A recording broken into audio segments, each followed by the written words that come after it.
Brisbane were pipped at the post last season but are back and targeting the trophy. So too Sydney, who also want to continue their winning ways.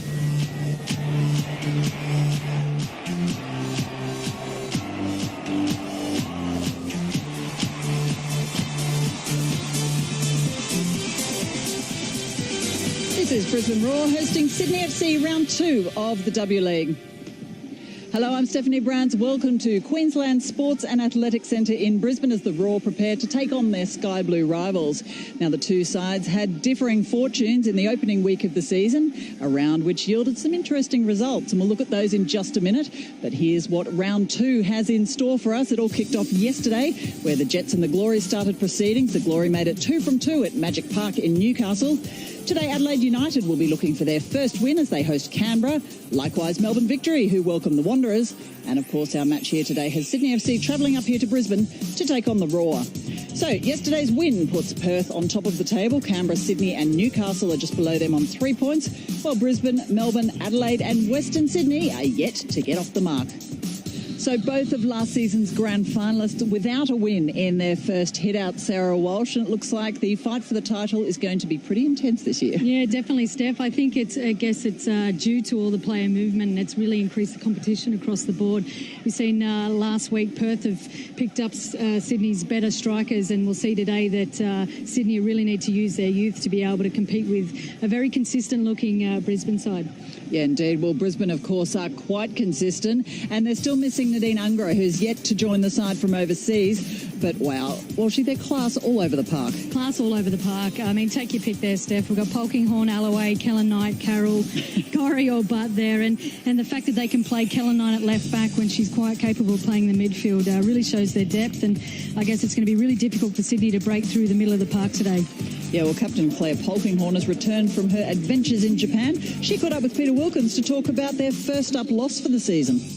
Obviously didn't start the way we wanted to last week, but we identified a few key areas that we want to improve on, and hopefully we can do that today.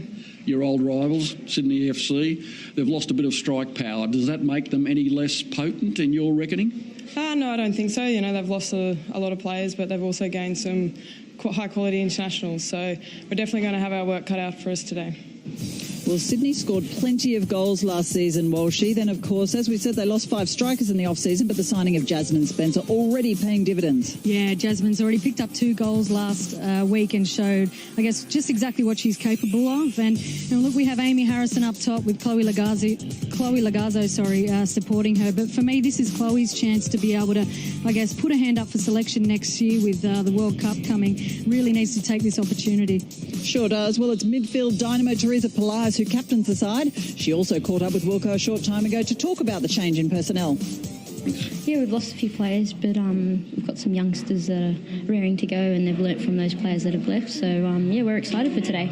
Now, you're playing Brisbane. You know them like the back of your hand. Is it round up the usual suspects out there? Who are the dangers? Oh, look, their whole team, really. But I guess in the midfield, the midfield will win the game today, whoever plays better. Well, there's plenty of history between these two sides. Let's find out who prevails today and head up to commentary and join Peter Wilkins and Sarah Walsh for kickoff.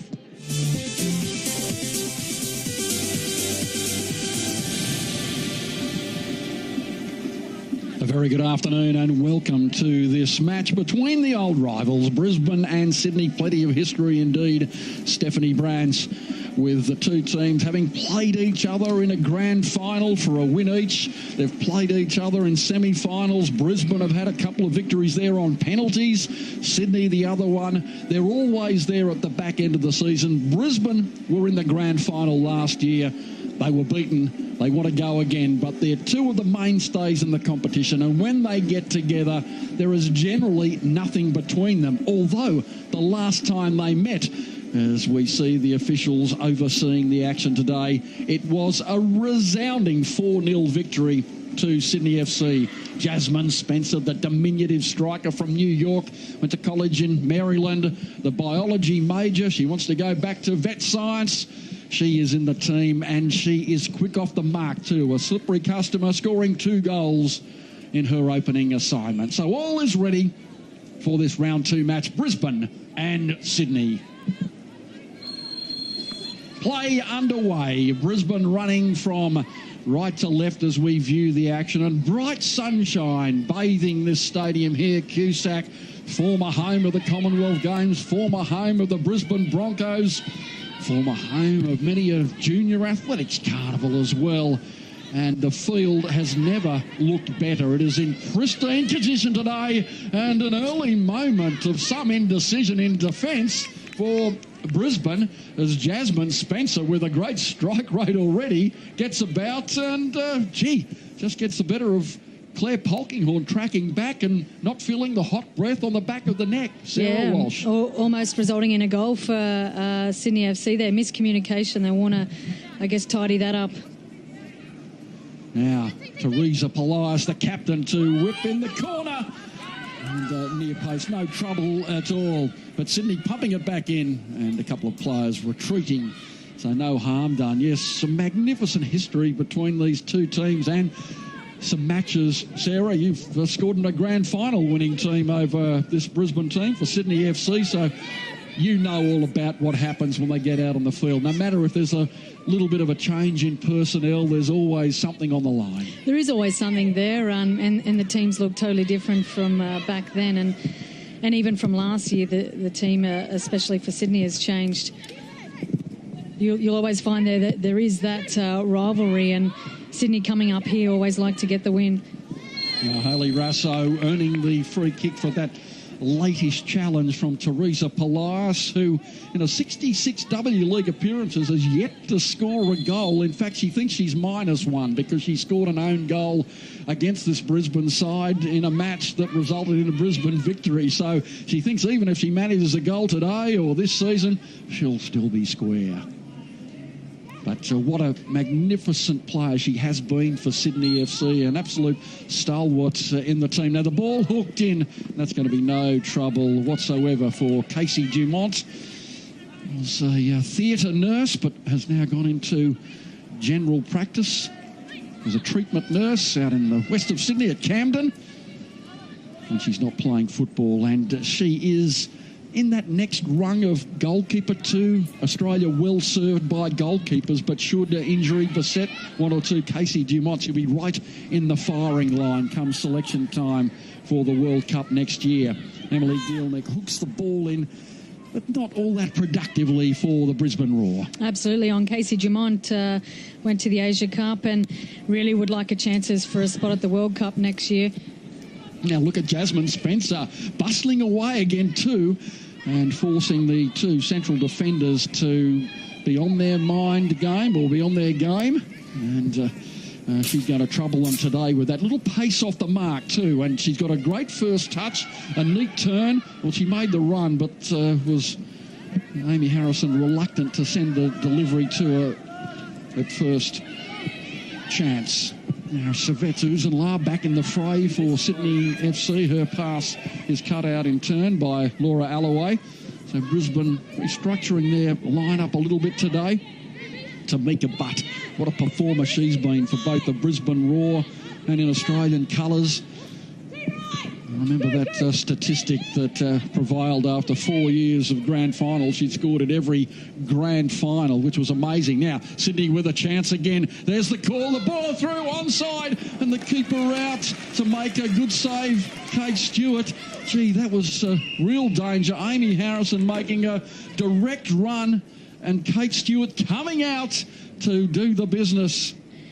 Great little run from Amy Harrison in here to hold a run up long enough. But for me, it's actually looking really shaky for Brisbane Roar. And I guess it's really not what's expected of them, and especially with the backline that they have, the calibre of players, the amount of, I guess, game time they've played together. It's they really need to, I guess, get it started. And although it should be worthwhile noting that their first training session back as an entire unit was last Tuesday, and obviously that can contribute, I guess, be attributed to the slowness and I guess indecisiveness at the back at the moment. Now Uzenla making a run on the edge of the box too, trying to unseat some of the defenders. It goes to the far post. The player didn't quite make it there, and there's Polias trying to get off the mark from the long range. Teresa Polias, part of that statistic, the twin halves. I'll get back to that in a moment. But Alan Stajic Is there a chance he could be the national coach tomorrow at some time? He's certainly right in the frame. He has a 60% record coaching Sydney FC, which is pretty good in coaching terms over a long period of time. We're coming into the 7th season. And Brisbane, they can't get out of first gear at the moment, underlining what you said, Sarah Walsh. Yeah, it's really interesting to see. It doesn't matter how many players you have on paper. They really need to, I guess, find that form together as a unit. As we see here again, Emily Gilnick, no stranger to the national team, getting her first touch on the ball. They really need to get the ball at the feet of Katrina Gorry. She can really dictate play, but they really haven't been able to get out of their own half, as you said, Peter. Tegan Allen, another one returning to the fray. She is very much the quiet achiever too.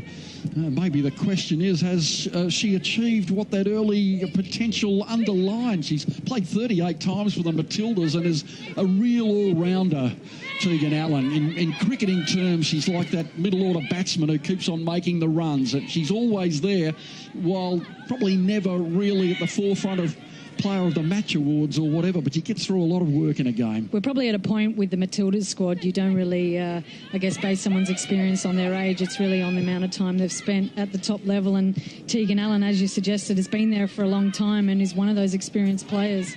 Now Rasso just showing the pace that sets her apart too, and has introduced her into the top level at the Matildas with the characteristic ribbon in the hair. Brisbane, one of the few times they've been at this end of the field, 6.5 minutes gone. They've only had one foray. And quite often you see a game where the anchor is out at the other end and the team on the back foot scores the first goal. But Brisbane, so far, haven't shown anything to speak of.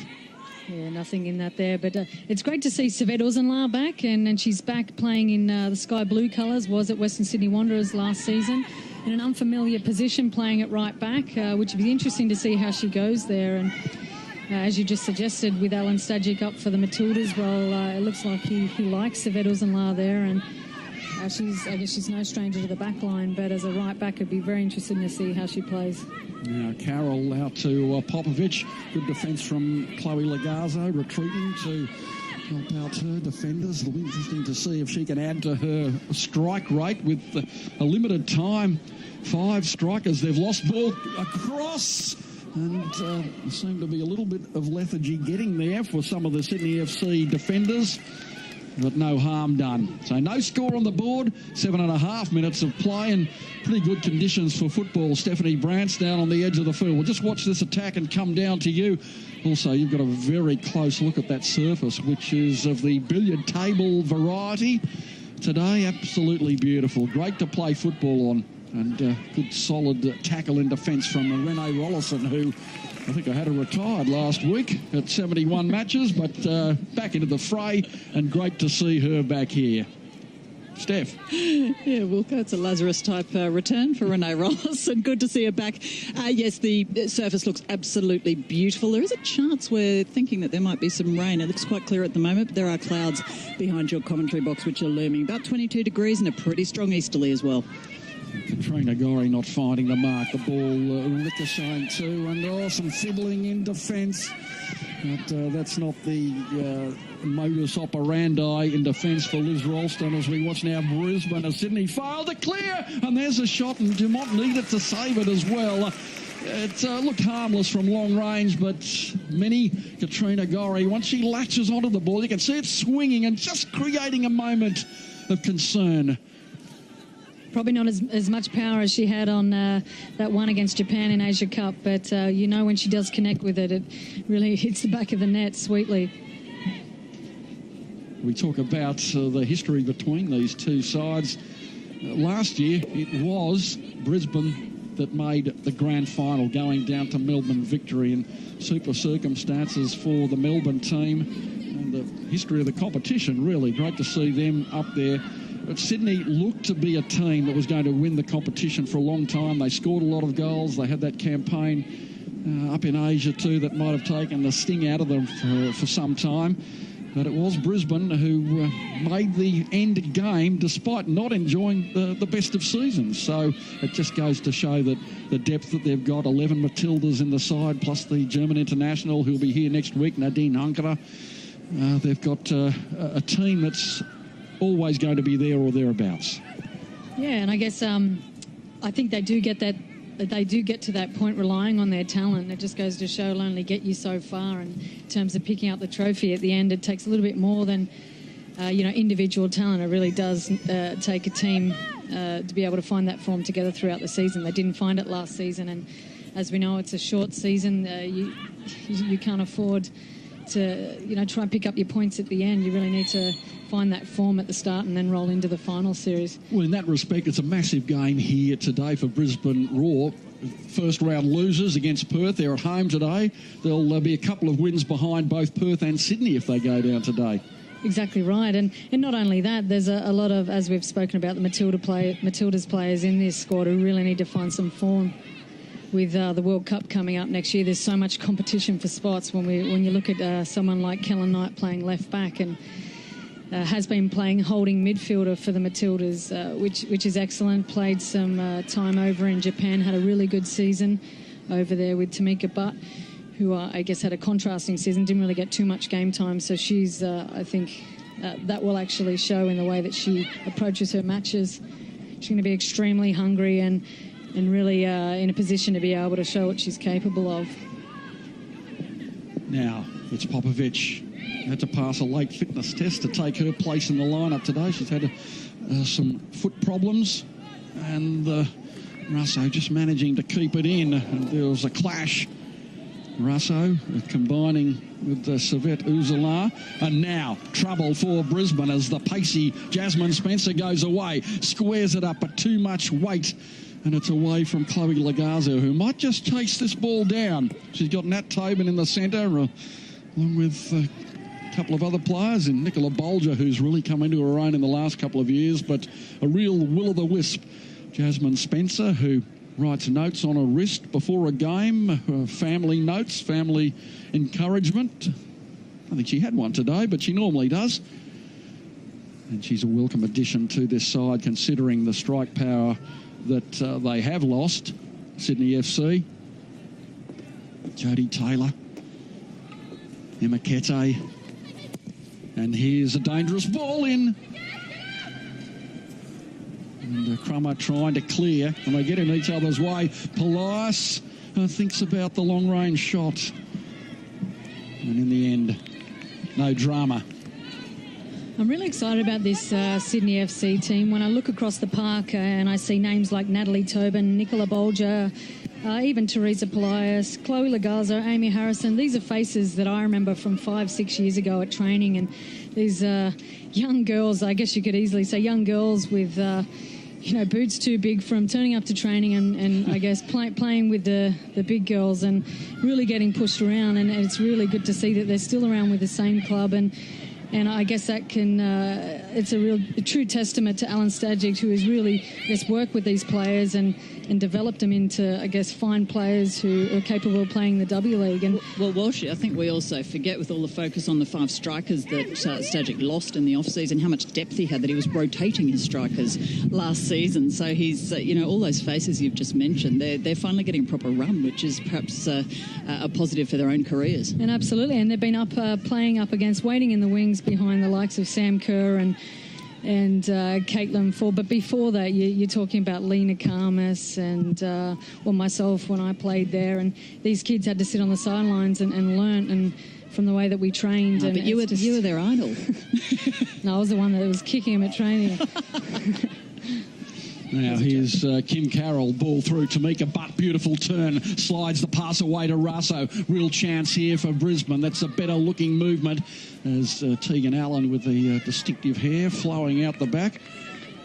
Maybe confusing me a little earlier, and look-alike competition, but of course they've got great depth here, the Sydney FC players. The Western Sydney Wanderers leading their encounter with an early goal. Brisbane now enjoying a good period of possession. It's taken back to Carroll, playing in the holding midfield role now. Elise Keller-Knight with the lime green boots Beautiful passer of the football. That one, surprisingly, doesn't hit the mark and allows Sydney to go. Now, Jasmine Spencer. Chance. Legazo at the far post. Spencer might cut it back and have a shot. She does. Good save over the top. Knocked over by Kate Stewart. Beautiful play by Jasmine Spencer. And Kate Stewart had to make the save. Just turning 25 a few days ago. And that was a beautiful effort from her, but a neat tuck inside. Yeah, really showing that she's much more than just a player with speed. Her ability to be able to turn back on a non-preferred foot there and have a shot. Really showing that she's showcasing extra skills there.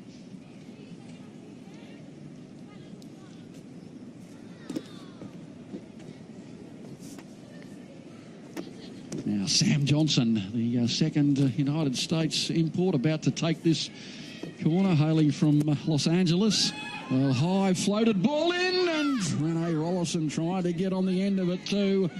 Renee Rollison and Claire Polkinghorn, the two most capped players in the competition, and we watch the ball sailing over. I'm not sure if that touched Kimmy Carroll there. It did. Sydney FC, they're also missing Kaya Simon, who's due back in October.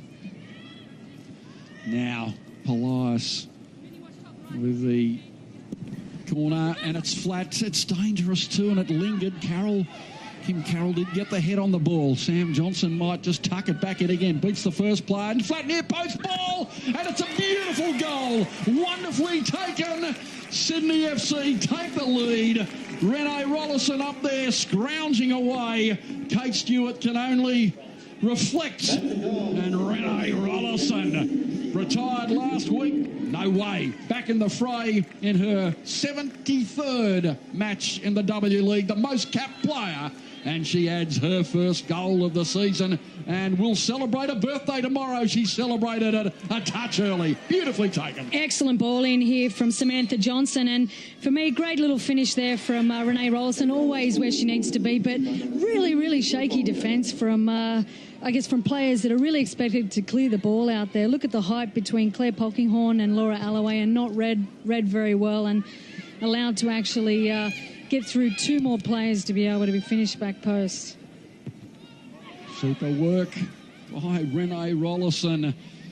73rd match, and she scores goal number 16. And here goes Sydney again. Laura Alloway arrives belatedly to deny Amy Harrison. Sydney on a roll, and the quick players, and they're setting alight. Jasmine Spencer, she's got pace to burn, and she's been getting away from the defence. 6 corners already for Sydney FC. 6 blot in that department too, a measure of the dominance. Is there another one on the way? Polias, a high floated delivery, not too much underneath it, but it's going to come back again. Natalie Tobin, the 17-year-old, goes across in the northern suburbs of Sydney. Kellon Knight. Brisbane just lacking a little bit of rhythm. Tamika Butt is one that can help them out in that cause. Gielnik, she's away, not too much up front. Crummer, Gielnik tries to take them on, and there might be a corner in the offering. There is. 18 and a half gone, the visitors lead. But for how long? Stephanie Brantz, fluent end-to-end action with Sydney FC prevailing. Sure is, and it's quite interesting because they are really running into quite a strong headwind, so Brisbane will want to be taking advantage of this while they can.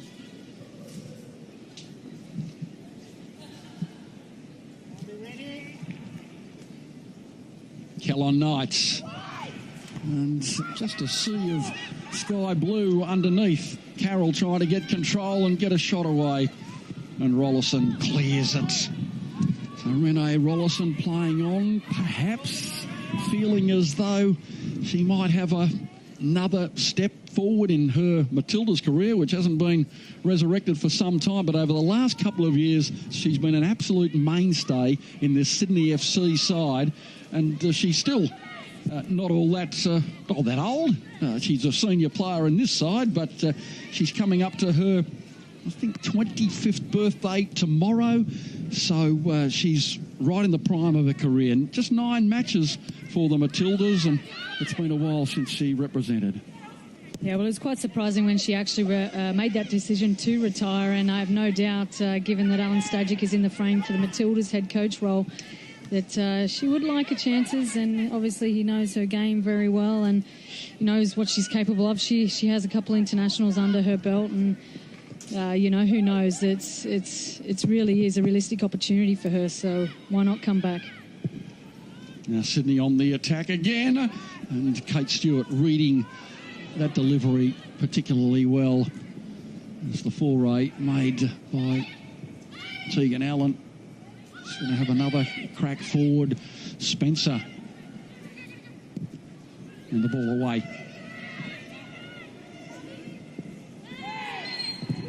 Now the free kick going the other way. So food for thought for the Brisbane Raw team. Being outplayed so far. Marissa Crummer just looked to be a little bit overzealous there on Severuzenla. We haven't actually spoken about Brisbane's speed up top, and they really haven't been able to take advantage of it at the moment.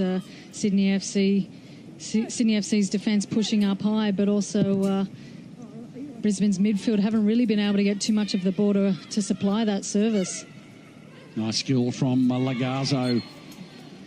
Part of that twin statistic. We've got 4 twin halves out there today, 2 on each team, and 1 in the wings for Brisbane as well. So quite a number of twins probably watching on their respective brothers or sisters today for Sydney and Brisbane. The sunlight playing a factor. 21 and a half minutes gone, 1-0. Is there another goal? Oh, Kate Stewart, she stayed on the line, saw that the defence was marshalled well enough. Polias easily beats one, tries to slide the pass through, or past Kim Carroll. She releases Russo, who's going to take on Sam Johnson. Russo, the opening is there to set it up here for Gilnick. Surely she can slot the ball away. What a great save from Casey Dumont. Scampering off the line, covering the opportunity. Gilnick was pretty much in on goal. Yeah, she really had to make that quick, early decision to be able to push up on Gilnick, because that first touch really could have been a shot and really put the pressure on her there. Really excellent run from Gilnick there, holding up so she didn't run offside.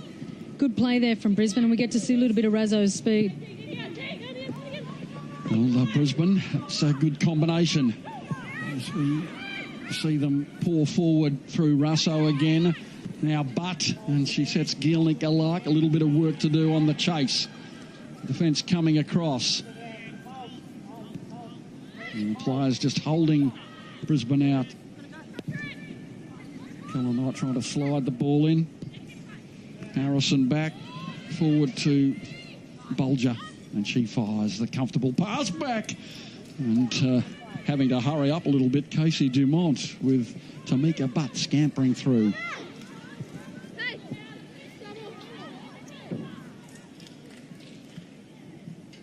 Tamika Butt, an incredible strike rate, as I mentioned.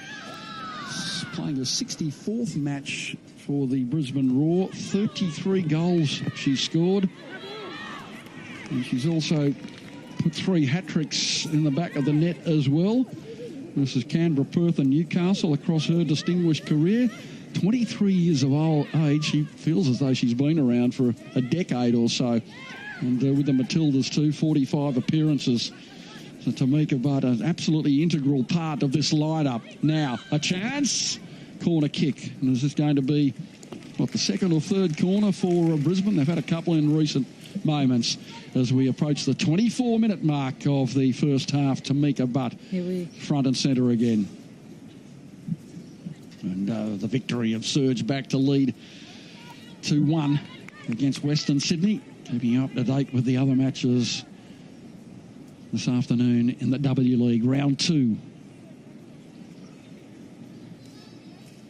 Elise Kellon-Knight. And near poster. Oh, beats everybody. Slides past the far post. Casey Dumont says it came off a Brisbane Roar head. It must be a goal kick, and we'll have a close look. And there it is. There's the head. And did it touch anyone on the way through? Casey Dumont, look of anguish on the face.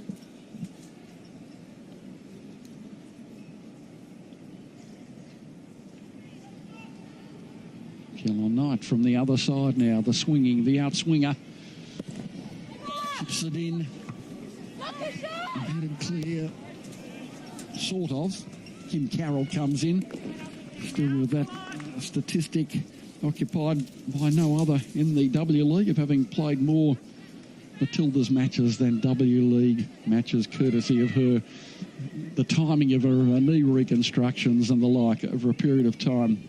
This is a 42nd match in the W League, and she's played 58 times for the Matildas as we watch Sydney just struggling for the moments. And Rasso goes in with a little nudge on the keeper. Tamika Butt starting to exert her influence. To the other end, Jasmine Spencer forcing a header out of Laura Alloway. Now Polkinghorne drives hard. We talk about some of the most capped players. Well, Katrina Gorries. The knock. See her on the replay. She's been knocked on the back of the calf. Actually, she's been started down the front. She really hasn't seen much of the ball today.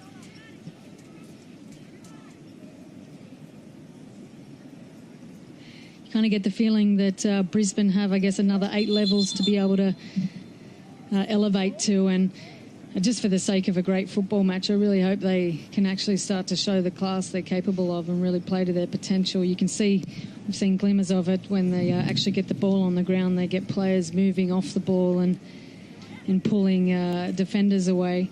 Get it? They really need to get their playmakers on the ball, and they have so many of them. You've got Kellen Knight, Katrina Gorry and Tamika Butt, and when those three start firing together, they're a very dangerous team, and there's not too many teams that can really defend against it.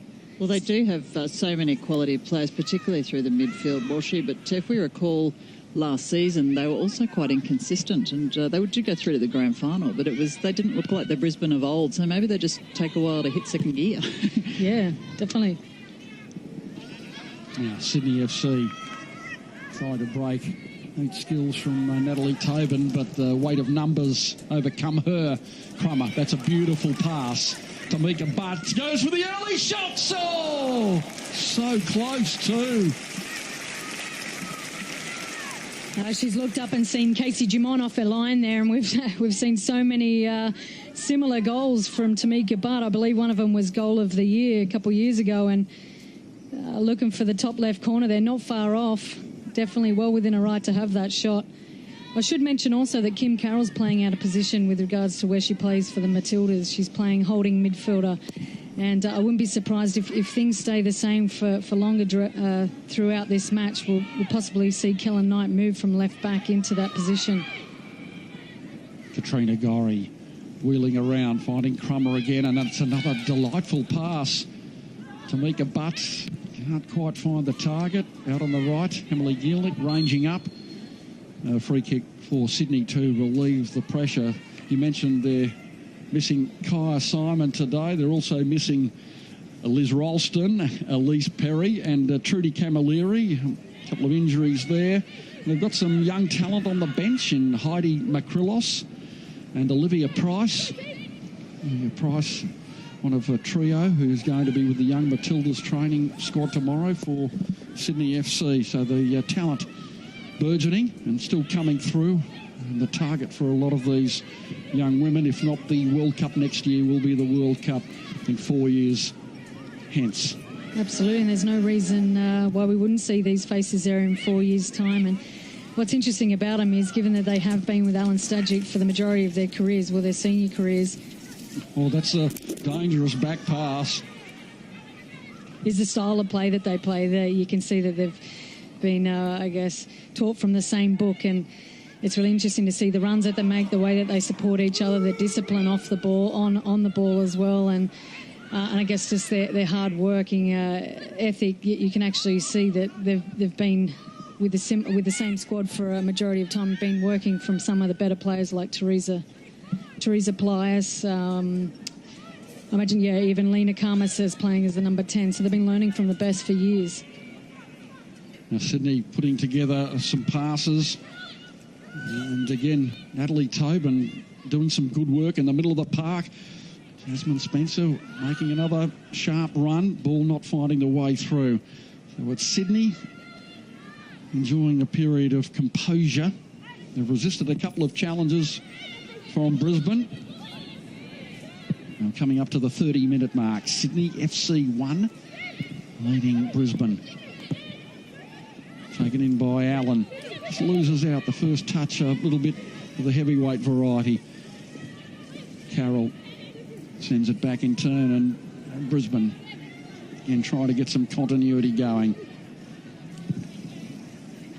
And that's not a pass that Claire Polkinghorne would like to reflect on, playing in her 69th W League game. So she's gone ahead of her teammate, her injured teammate Brooks Spence, who was anchored on 68 with a hamstring injury. Should be back next week. Those two neck and neck as far as most cap players for this Brisbane side. In fact, they have 5 players who've been there pretty much from the outset who have accumulated just about 300 caps between them.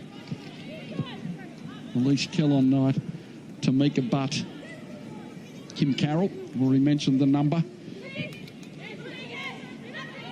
Claire Polkinghorne and Brooks Spence, who's not with us today, as I mentioned. So that great base they have there that they've built on over the years and has enabled continuity of performance as well. Yeah, we have. And just before this incident here, we've seen that Laura Alloway was up the back and just coughed up the ball way too easily. And I think it's those things, it seems like it's almost contagious. So one does it, the other one does it, and really struggling to find that rhythm that I guess we expect of them from game to game. And our expectations for these players are so high. A couple of mistakes, I guess we measure a little bit more stricter. I've actually just spotted Mike Mulvey in the crowd, which is Brisbane, the men's Brisbane Roar team. He's obviously a huge women's football supporter. He was actually on the panel for the Matilda's head coach role.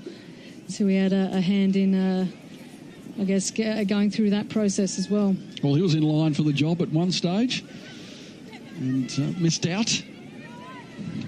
Not sure whether that influenced his decision to take up the men's team role, but it might have had some impact there. I believe it was around the same time that he did decide to take that role up, and he still has a lot to offer. I do believe there are a couple of players that still call on him for advice. Now, Tegan Allen, can she kick the ball in? No. The short answer is not this time. It's a very versatile player too, can patrol up front, play left back and play any sort of defensive role really. Alan Stajic likes moulding a side that way where versatility is to the fore. Jasmine Spencer, oh look at that, neat touch again, the cutback, it was good, just a forest of Brisbane Roar legs, they failed to clear. And finally, Elise Kellon-Knight, after the Kim Carroll pass, manages to pump it downfield. With that uncertainty, oh, that's going to be rewarded the other way, surely. Well, that had to be a free kick. Brisbane's way, and the crowd responding. Zilla not getting the full weight of the bat. There's a bit of a push. And a couple of decisions going the way of Sydney FC. We'll have a look at this earlier push. I'm interested in your thoughts. Yeah, absolutely. I believe she's leaned into Razzo here and really pushed her off the ball. It's an easy free kick there. And then up the end, we see it given the other way.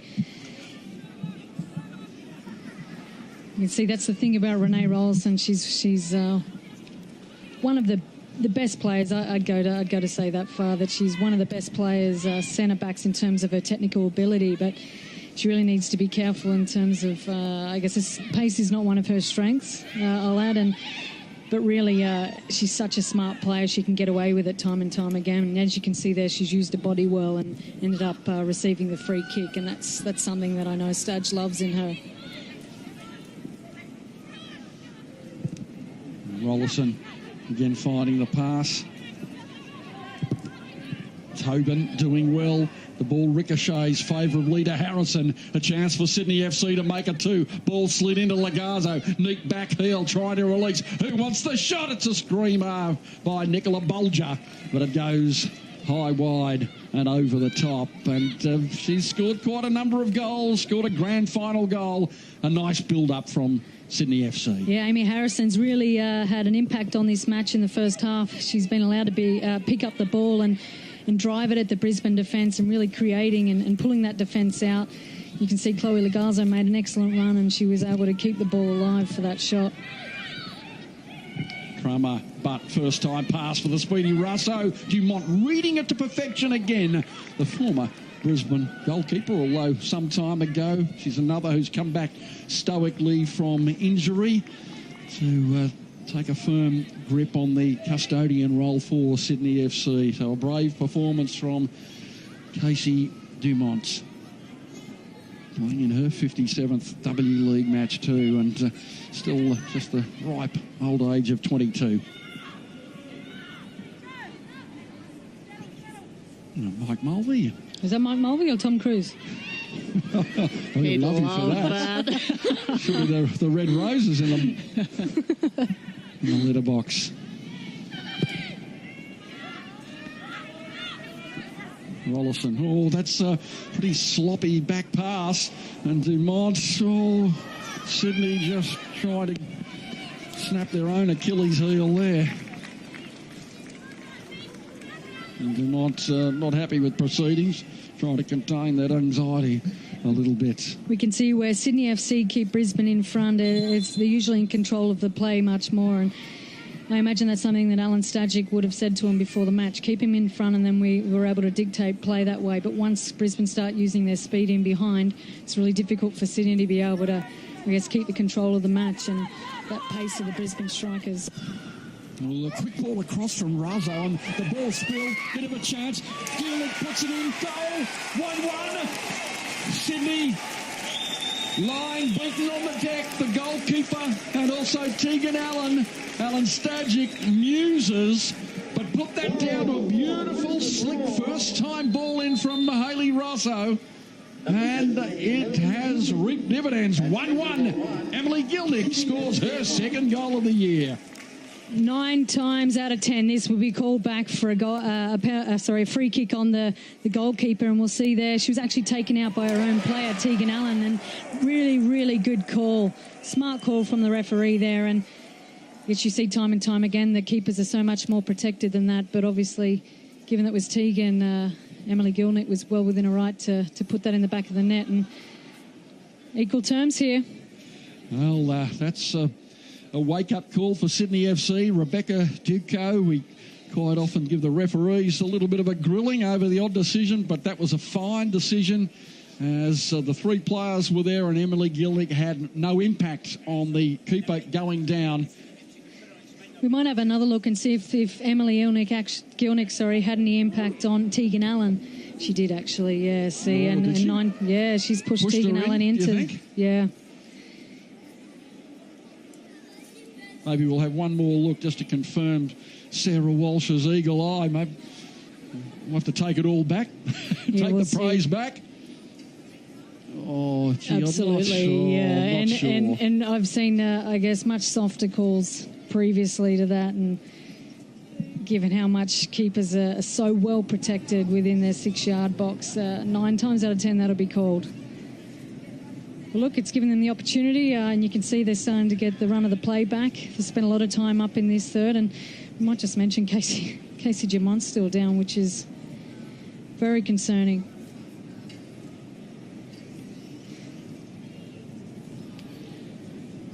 Now we'll see if we can just slow it down a little bit more here. Well, I'm not sure. There's a push in there. I think, Sarah, mind you, you can see her enjoy arm your up. judgment.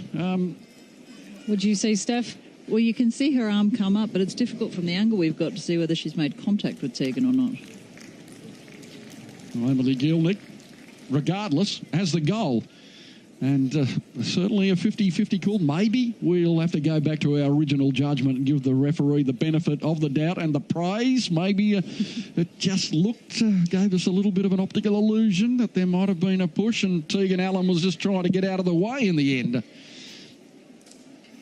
Absolutely. Look at Gilnick's right arm there. She's, all right. you know, and she obviously could have nudged her much more than that. And yeah, look, We'll let the case rest. Content with that referee call there, but hopefully we get to see Casey Dumont get back up. Hopefully she's just winded or something not too sinister.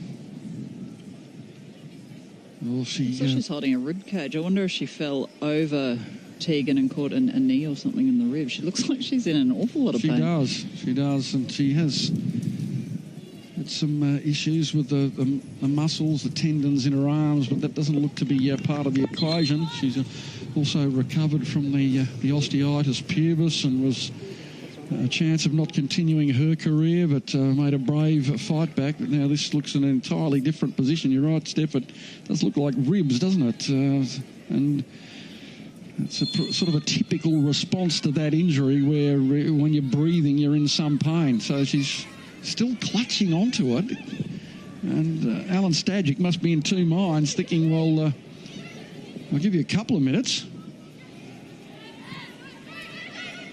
Yeah, there's no doubt he wouldn't like to make a change this early on, especially for a keeper.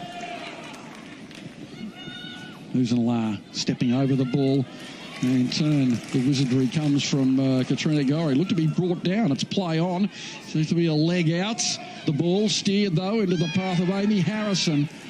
Tidied up in the end. Laura Alloway providing enough of an obstruction. Alan Stajic musing again about that attack and maybe one tackle in the movement. Yeah, big appeal here. I think they wanted something more out of that from the referee. Just confirming for you, too, it's definitely ribs that are troubling Casey. Well, she's still holding the said ribs. Yeah, apparently she caught a shoulder, so it must have been Tegan's shoulder, I'm guessing. A chance for Brisbane to strike again. Alan Stadzic's thinking, we need to get the keeper to half-time, give it a bit of work, see how 10 or 15 minutes eases it up, and he's hoping that nothing happens in the meantime. She's not called into the fray. Just a few minutes to go before half-time. Brisbane 1, Sydney 1. And potentially tomorrow afternoon, Sydney FC might be looking for a new coach, unless Alan Stajic, if he gets the role, is going to stay in that particular job. So that could be another task ahead. But all will be revealed.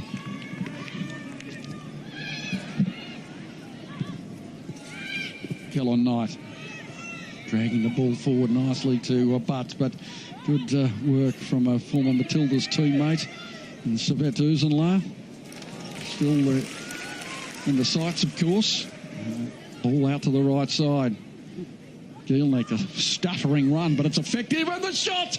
Oh, just wide, not by too much. Gielnik almost netting a brace too, as the hampered keeper was just a spectator. Yeah, this is excellent work from Gielnik here. She's turned her defender inside out and then had it on her left peg, and she hasn't missed by too much there. And the shot department levelling up 8 apiece as Brisbane end the half strongly, and in fact they look the side most likely to take the lead. Was that a professional foul? As Tegan Allen brings down Hayley Russo, a tangle of ponytails. It was a gorgeous touch from Hayley Razzo here. We'll get to see that she's basically taken Tegan Allen out of the play with one quick touch, and for kids watching at home, that's beautiful play there. Really, she's forced Tegan Allen to make that foul there, or really step herself off the game and really put herself on goal against one defender. As we're approaching half-time, Brisbane behind for long periods of this match have a chance to go ahead. Katrina Gorry, Minnie steps up. And we'll try and drive it home. No, it forces the save. It was Kellon Knight. It was the alternative foot. And that's a brave save, but she's in such pain. Casey Dumont. Gorry was the subterfuge. She was the decoy. Kellon Knight. And the save had to be made. Gee, I wouldn't be banking on seeing Casey Dumont for the second half. There's been no sign of a recovery. There's a rib injury. Gielnik charging again. Emily Gielnik launches the shots. And across the face of goal. About a metre wider than the previous effort. And you can see Brisbane FC have really picked up on their long-range shots here, really testing out Casey Dumont, knowing that she's injured with those ribs. It's a third or fourth shot in the last 5 minutes. And Dumont now trying to extricate herself as Sydney collectively they're going to half-time with a hamstring injury. They might just limp in at 1-1. Tobin sends the ball back to the skipper, Polias, up to Jasmine Spencer, 24-year-old. And the possession surrendered once more. Larissa Crummer, the first touch eluding her. Sam Johnson drives hard. That's good defending. She was in trouble for a moment. Carroll, strong. It's not going to be beaten in that situation. Tobin, she gets the better of her. And now Tamika Butt slides it out to Gielnik again. Such a presence on the field. Having a rollicking last 10 minutes or so, Emily Gielnik. Katrina Gorry screaming for the ball in the centre. It was Kim Carroll instead to Kellon Knight. Some width from Russo. The build-up super in the centre. Cleared desperately by Tegan Allen. At least she pokes it downfield. Maybe not with apparent desperation, but there would be some collective desperation on the bench from Sydney FC. Alloway elects to go forward. She had an option out to her left side in Elise Kellon Knight. Spencer with the pace. Lagazzo's there and she tries to slide it. But that's a Kim Carroll ball every day of the week and she'll just guide it across the line. 1.5 minutes of time added on to play. 1-1. Kim Carroll, that stoic defender, played in every match in the last World Cup.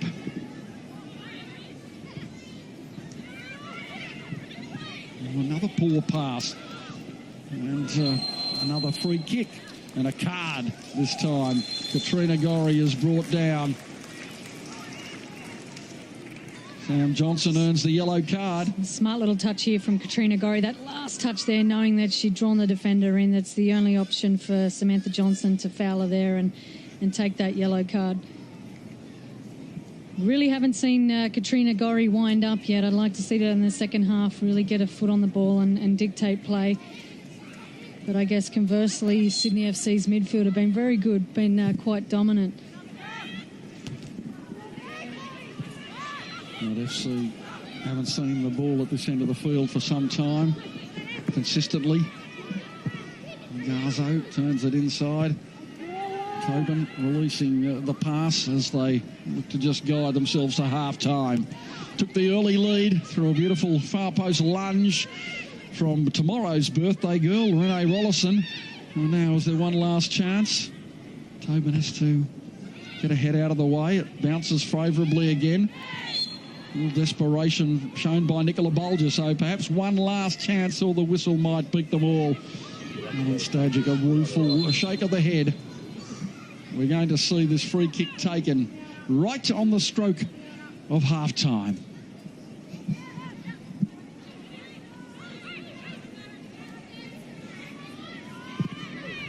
Bolger, oh, Rollison again.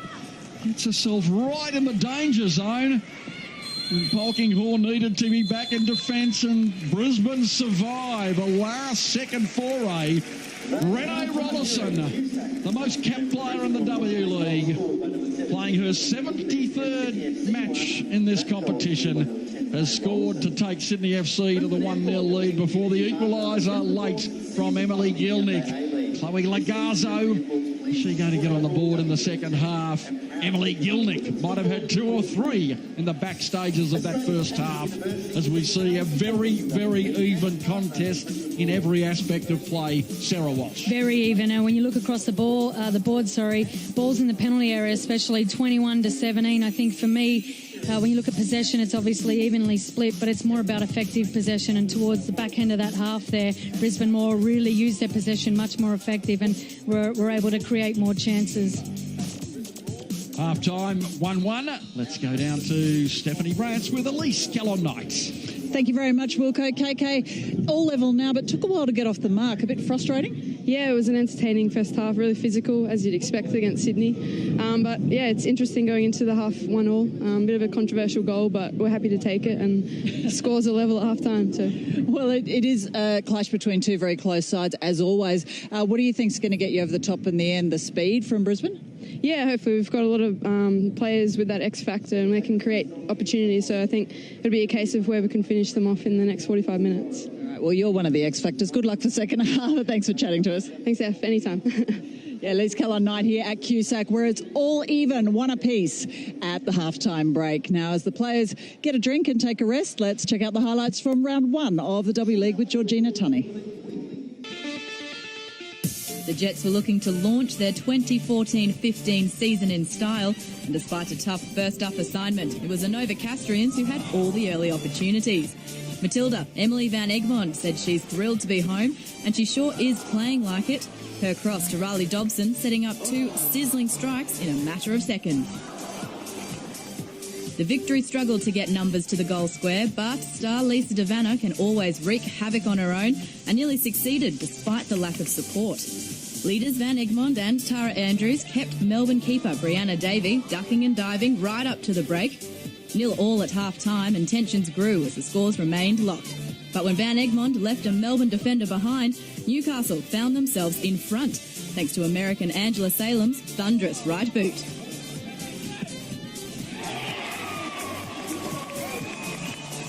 Staring down the 1-goal deficit, Devanna again tried to take matters into her own feet, but Newcastle held on.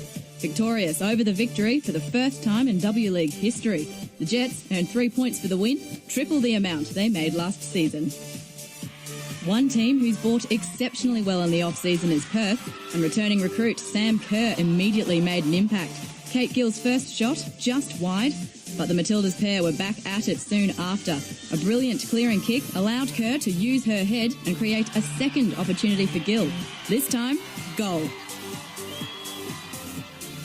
Kerr celebrated her 21st birthday 2 weeks ago and was looking for one last present, but her gift shot was well stopped by Kate Stewart. The Glory enjoyed the majority of first half possession, but you can never write off Brisbane.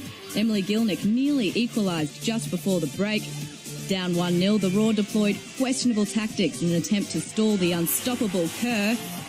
A reprimand to Rasso, a penalty to Perth, and another goal to Gill. 2-0.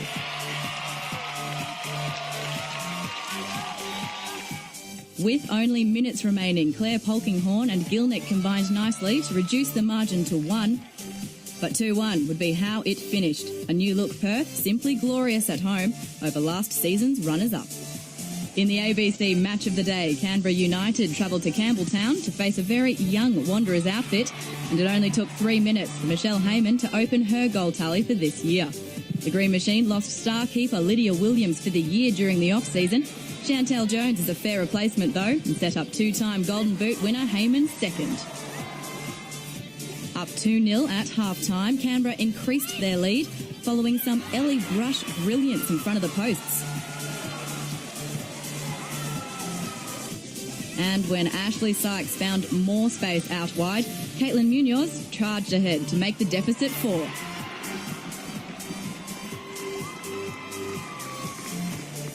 The Wanderers youngsters never stopped trying, though, and were at last rewarded when the experienced Keelan Winters brought debutante Demi Kouzilakis into shooting range. So a nice end for the Black and Red in an otherwise one-sided contest. Canberra dominant 4-1 and showing the kind of form that saw them top the table last season. Sydney FC hosted the Lady Reds at Lambert Park, and their pint-sized pocket rocket American Jasmine Spencer seemed very comfortable in her new club's colours. Her first shot was just high of the goals, but her header, well, it was just right. Adelaide had their own chances early, but their best came minutes after half-time when an Emily Condon rocket copped 2 deflections before finding Casey Dumont's gloves. Touted as 2 of the quickest players in the league, Chloe Lagazzo and Amy Harrison sped away with Spencer to cause veteran goalkeeper Melissa Barbieri some headaches. But the afternoon belonged to the American. Spencer slotting her second from a well-timed pass and warned the competition just how dangerous she's likely to be this season. The crossbar intervened once again to deny Nicola Bolger and cement a 2-0 scoreline for Sydney FC. I just got in earlier this week and all the girls were great, helping me get adjusted with the jet lag and everything, and I think it paid off today. You know, they were behind me and it helped my confidence going in, and then great team performance to get the win. And we're only going to get stronger, obviously. Like I said, we've only just come together, so I think we've got a lot of potential. We've got a lot of young girls in the side that are going to be a bit unstable and up and down, but we've got a lot more in our locker. Jasmine Spencer got both goals for the Sky Blues, one of 3 girls from 3 different clubs to grab a brace in the first round.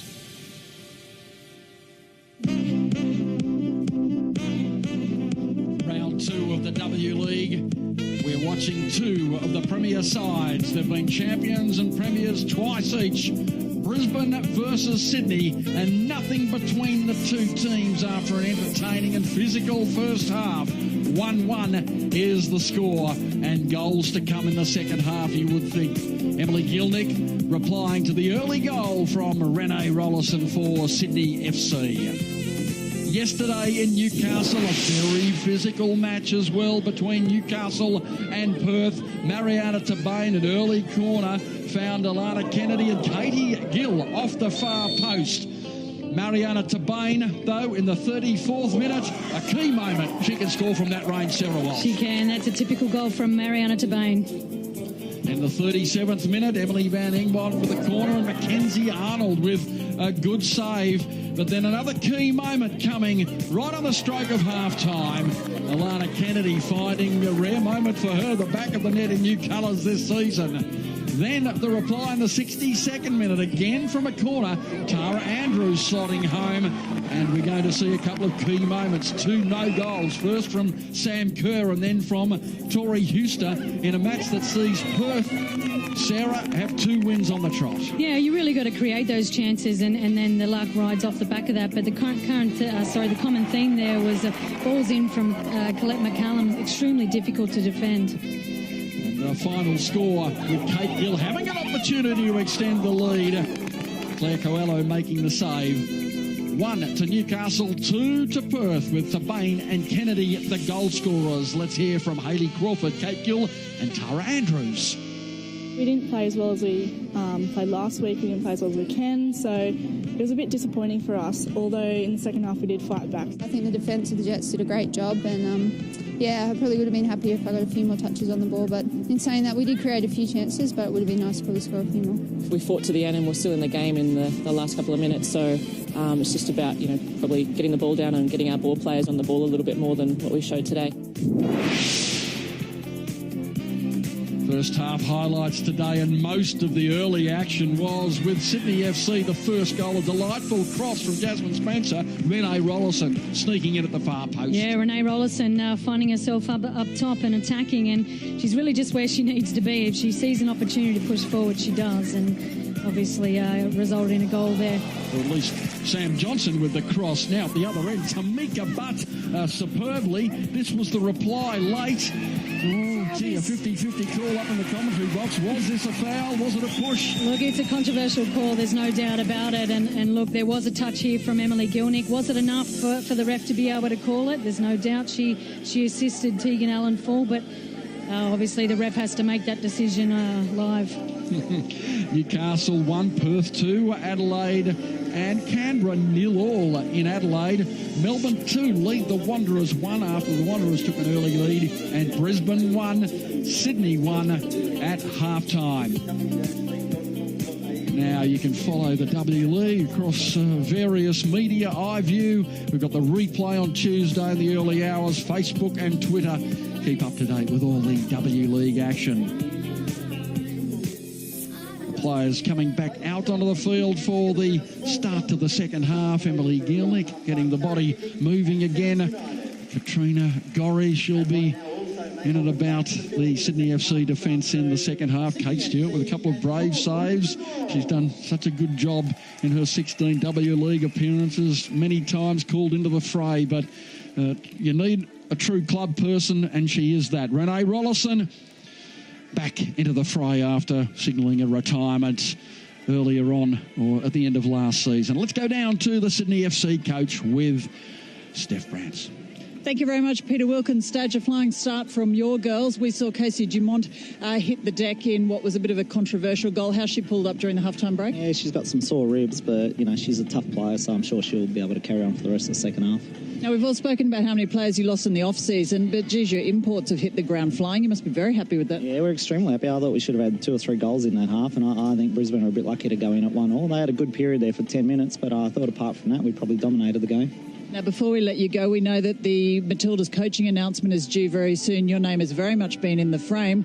Should you be announced as the coach, how will you be able to handle the Sydney job? Will you be allowed to continue coaching these girls? Yeah, we haven't gone that far yet down the process. It's been a long process with FFA, but if and when that comes, we'll sort that out between Sydney FC and FFA, and I'm sure Luke Castley and Tony Pignata will be involved in those discussions. All right, well, good luck. We look forward to hearing the announcement, and good luck for second half here. Thanks, Staj. Thanks a lot, Steph. Alan Stajic. Looked to be the smile of potentially the Matildas coach with maybe a few issues for Sydney FC. But that's ahead. Today is where the action is. And Sydney FC enjoying, as he mentioned, Sarah Walsh, that good period of domination.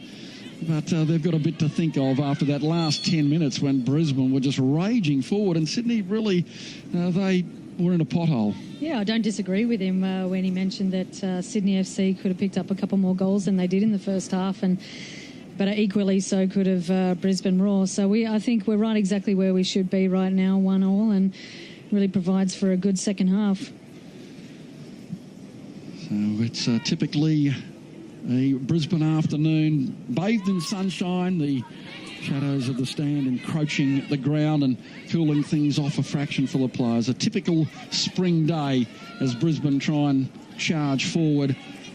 Marissa Crummer, who got a W League start with Sydney FC, heading back north to play with Brisbane last year, and she's enjoying a good period. Very much a frontline selection for their side.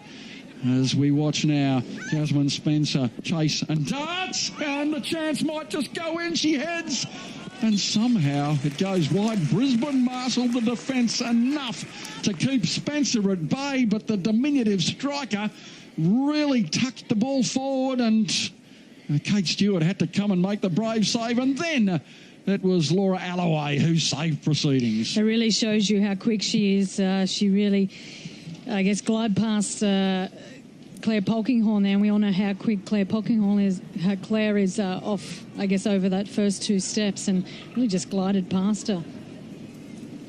A chance to take the lead again, and into the sun, troubling everyone. Finally, that looked almost as though it went over the goal line. One more time, there's a chance, and Natalie Tobin tries to slide it. Couldn't quite get the power in the shot. And Natalie Tobin, her occupational therapy course or outside of football, at least that's what she wants to do. The 17-year-old. As we watch now Brisbane charging up through Gilnick and Katrina Gorry, who the coach, Belinda Wilson, will be looking to start up the attack again in the second half.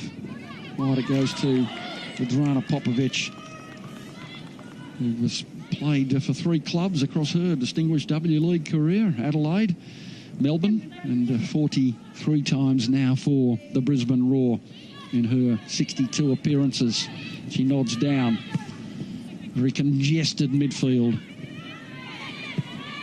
Gielnik, Gorry, Polias, Bulger. It's the pinball game.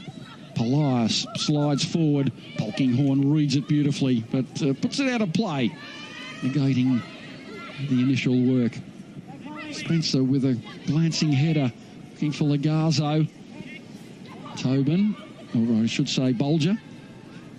And Bulger slides it back to Tegan Allen. A promising build-up for Sydney. The glancing header to Hayley Russo. Sydney now forced to defend through Savette Uzenla. So a bright start to the second half from both teams. They're pushing the ball around. There's a lot of intensity. There is, and Sydney FC, obviously, as we can see, having Brisbane on the back foot for the first period of this second half. Carroll to partner in crime, Elise Kellor-Knight. How many times have they played together at club and national level? Many, many times. Lagazzo, the idea was right, but Bolger would overrun it. Kellor-Knight once more tucks it inside. Tamika Butt.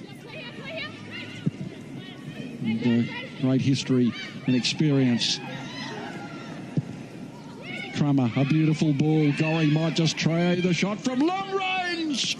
Oh, it was well wide in the end. She had room to move, unleashed the right foot, and Casey Dumont still hampered. She's got the sore ribs. You can see her clutching her arm underneath those ribs. Gorry lining it up. We've seen this plenty of times before. Gorry picking up the ball in the centre of the midfield on top of the box, and usually does better there. And Sydney FC, I guess that's a testament to them. They really have, reduced the amount of times Katrina Gorry's been able to pick up the ball there with space and look up and have those shots, because that's where she's most dangerous. And obviously Teresa Polias and Natalie Tabane have been quite tight on her today. When are you allowed to jump into something? Now, it looks to be Katrina Gorry clear a free kick as he sort of charged in late on Jasmine Spencer.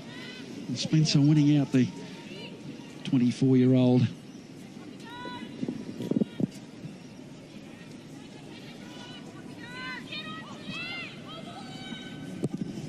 Hoisted in by Johnson. No one deep at the far post for Sydney FC. But Kellor-Knight. That's an uncharacteristic error, and that's a poor result in the end. Tobin had a chance to really fire up the attack. Natalie Tobin, her teammates not reading her. At the other end now, Crummer with a chance for a first-time effort. Can she get it on the left foot? Well, the sheer weight of numbers. And in the end, quite a cool response from Renee Rollison. But that was one moment where Crummer really had to sense the keeper was off the line and perhaps try a luck with a left footer. That's all off the back of Elise Kellor-Knight being able to push higher up the park and then be able to supply that ball to Crummer. And I think as we see the game will go on, we'll see Kellor-Knight being told to stay and start a little bit higher because they need her there for that service. Popovic.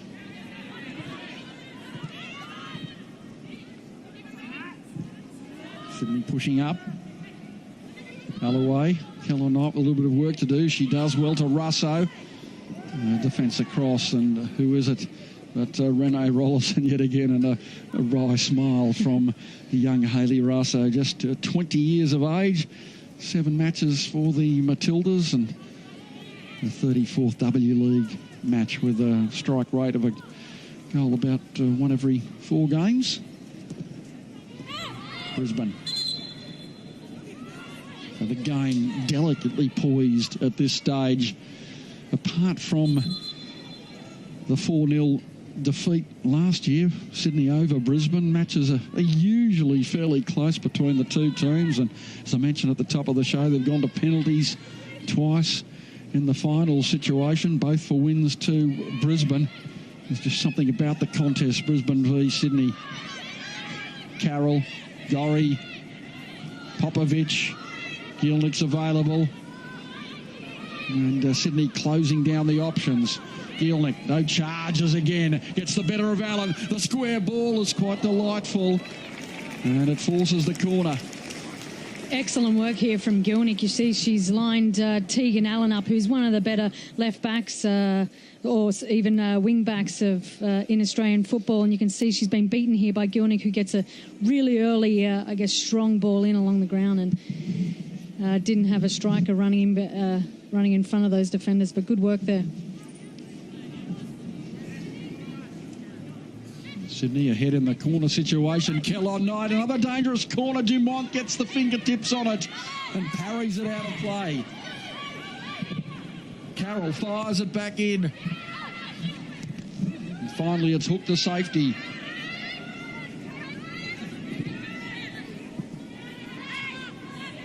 Kellor-Knight working the right side of the field. Back to Gorry.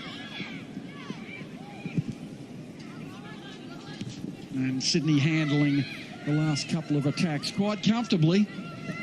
Stephanie Brantz, any prospects on the bench as we watch Sydney try and mount an attack? Well, we have two of the bench warming up. Olivia Price for Sydney and Angela Beard's gone down to warm up for Brisbane. We suspect Olivia might be coming on for Natalie Tobin. Now Russo, a little time to measure the cross. And the post effort pumped out of play by Rollison for the throw-in.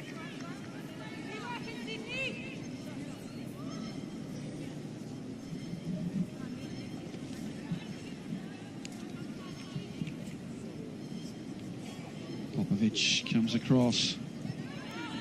Gorry and Stamper and might try the shot. But, and it's taken forward. Good control. Harrison, Tobin streaming up the right side. And a good ball in. Beautiful turnover from Tobin. Tries to lay it. That was a bit ambitious. Lagazzo was tracking forward.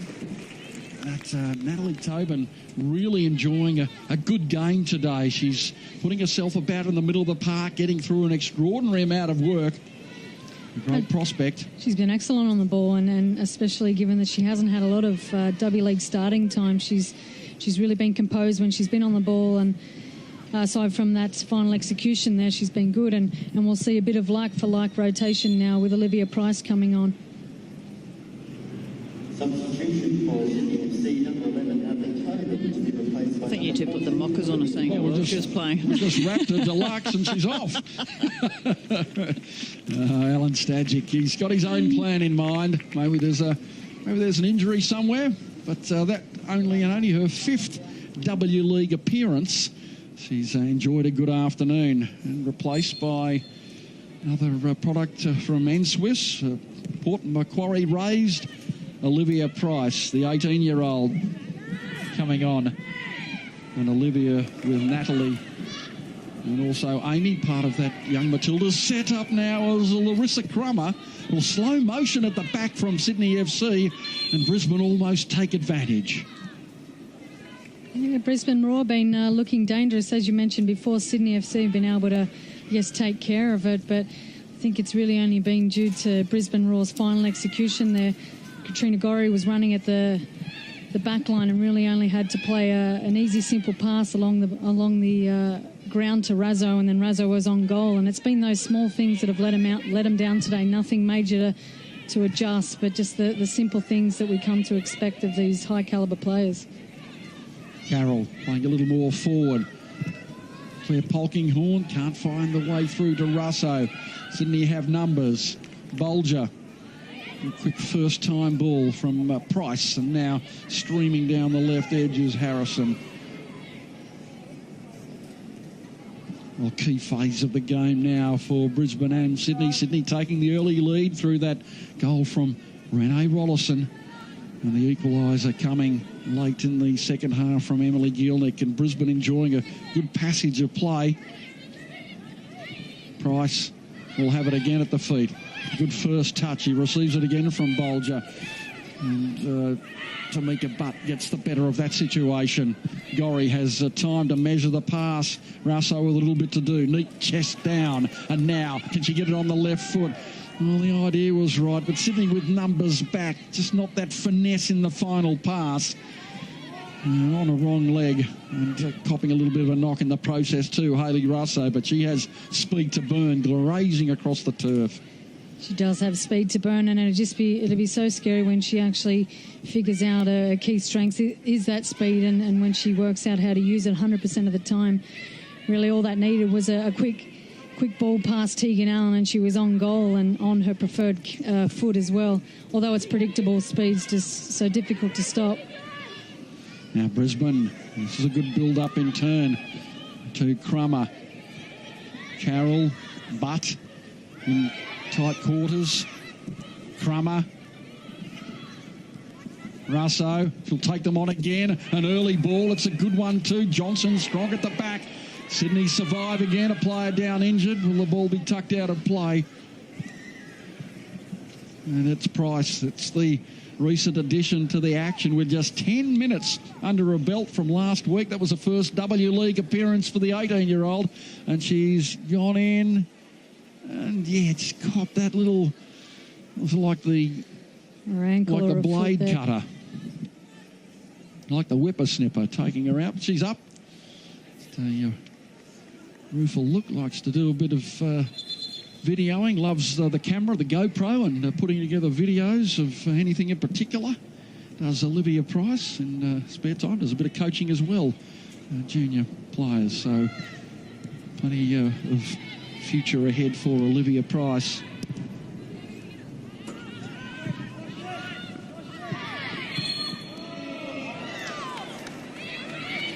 We might see a change coming up here from Belinda Wilson.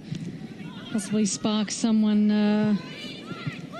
bring a striker on and I guess just provide a little bit of spark up top. Obviously, Hayley Razzo's been busy on the right, and I guess I'd be looking at Larissa Kramer. She's been a bit quiet this second half, really hasn't been able to find the ball or get in the positions where to find it. We see there getting beaten to the ball. Johnson, strong, and has a couple of options. Needs to go to that right side. Legazzo himself into a little bit of a knot. Kellon Knight and Gielnik combining. A bit of a shrug of the shoulders, looking for some options. Chloe Legazzo, a 19-year-old with a couple of Matildas matches under her belt.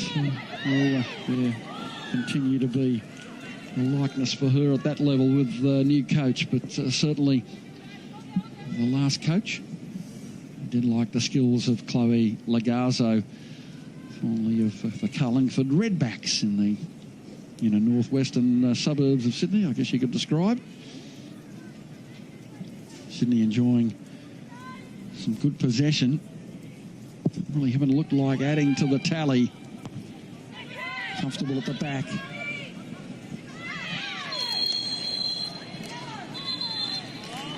Oh, this is a red, is it? Second yellow. Second yellow, yep. And now a red card.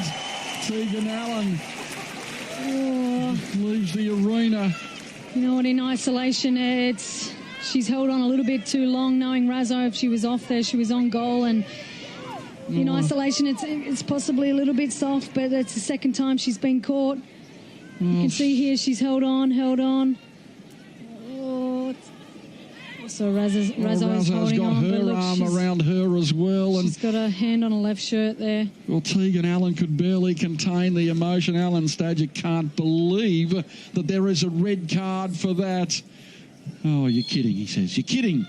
And indeed, having a look at that replay, Russo did have the arm around Allen too, and maybe it was a response. So Sydney FC with a mountain to climb now, with a player down, and they've got 30 minutes to survive.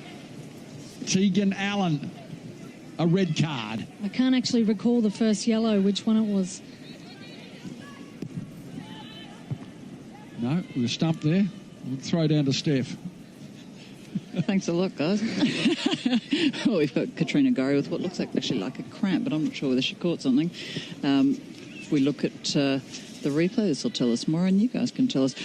With these two, that was an interesting one. There's been a lot of physical clashes all through this first half, and I think it's probably a little bit harsh on Tegan there that she's got a, given she was already on a yellow, that they've given her a second. Absolutely harsh, and I think that frame there doesn't really show it in context. Where was Razzo heading off to? Was she off on goal? And in my opinion, she possibly wasn't. She was in her own half. Yeah, so. And there's been a lot of those little physical scuffles going on this half. It's getting quite passionate out there. Well, that's the question. Is that a yellow card offence? And prima facie of the last couple of shots, no. It was 50-50 gripping. Yeah, maybe she had her arm around her, but do you get a yellow card for that? I think it all depends on where the ball is and in the context of the game, and if that's down... Yeah, as I mentioned, if it's down at the box, in the attacking box, and she's on goal with that. Well, now Kellon Knight going forward, a little bit more verve from the Brisbane side, a player up. But somehow that can work negatively against the team or positively against the side reduced in numbers. Is that going to be the case with Sydney today? Jasmine Spencer, she's going to be seeing a whole lot of game time. She might have been a little bit fatigued, jet lagged last week. Those sprightly, diminutive legs are going to be called on to do plenty of running in the next 15 or 20 minutes.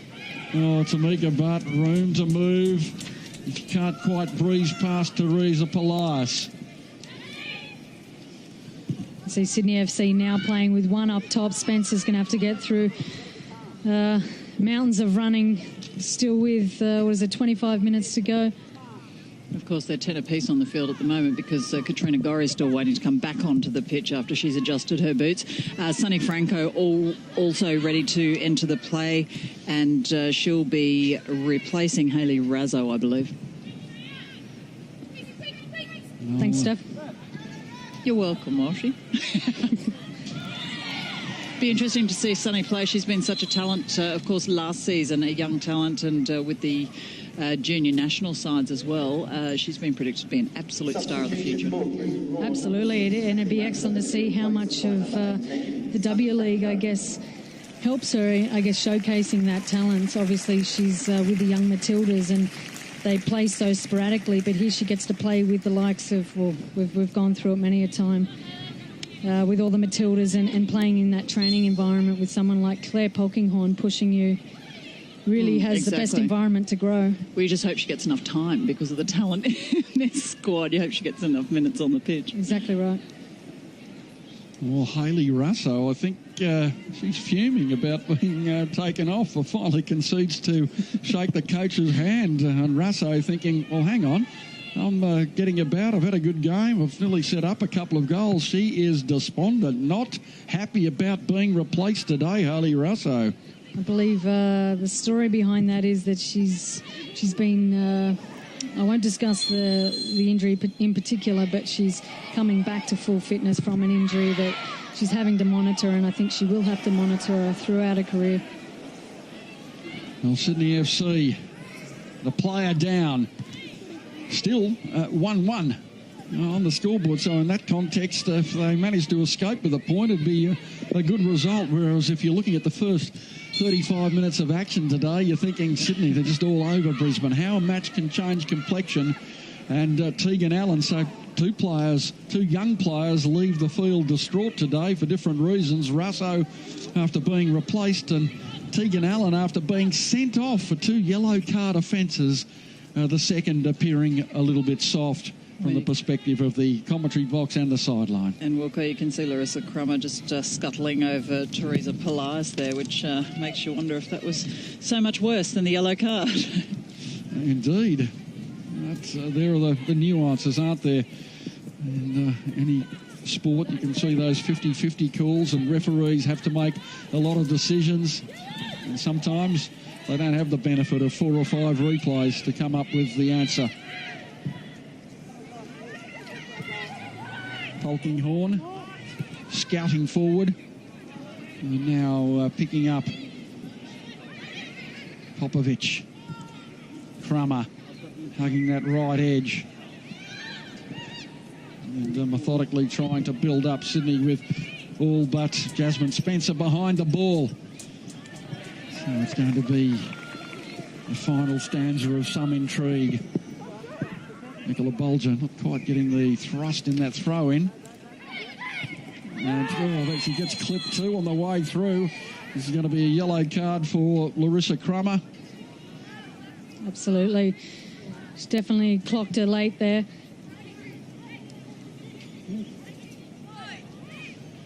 So players from both sides seeing a lot of grass time. Larissa Crummer with an overzealous challenge resulting in a yellow card. We'll see coming up here. Nothing too bad, but definitely copped her late. All right. Well, Sydney, can they steal a goal somehow with the player disadvantage? Amy Harrison floats the ball. No trouble for the defence. Claire Polkinghorne stealing herself great in the air. Spencer stumped in by Harrison. No one upfield at all for Sydney FC. So where is that goal going to come? From a singular foray, you'd think, from the diminutive Jasmine Spencer. Harrison to take the throw in. Bulger just to the left. Back instead to Uzunla. She misses out. Spencer driving back. And now out of play, so Sydney enjoying a good period of territory. Spencer runs into her own player. Price is the obstacle. Now Alloway just releasing Kellor Knight some space.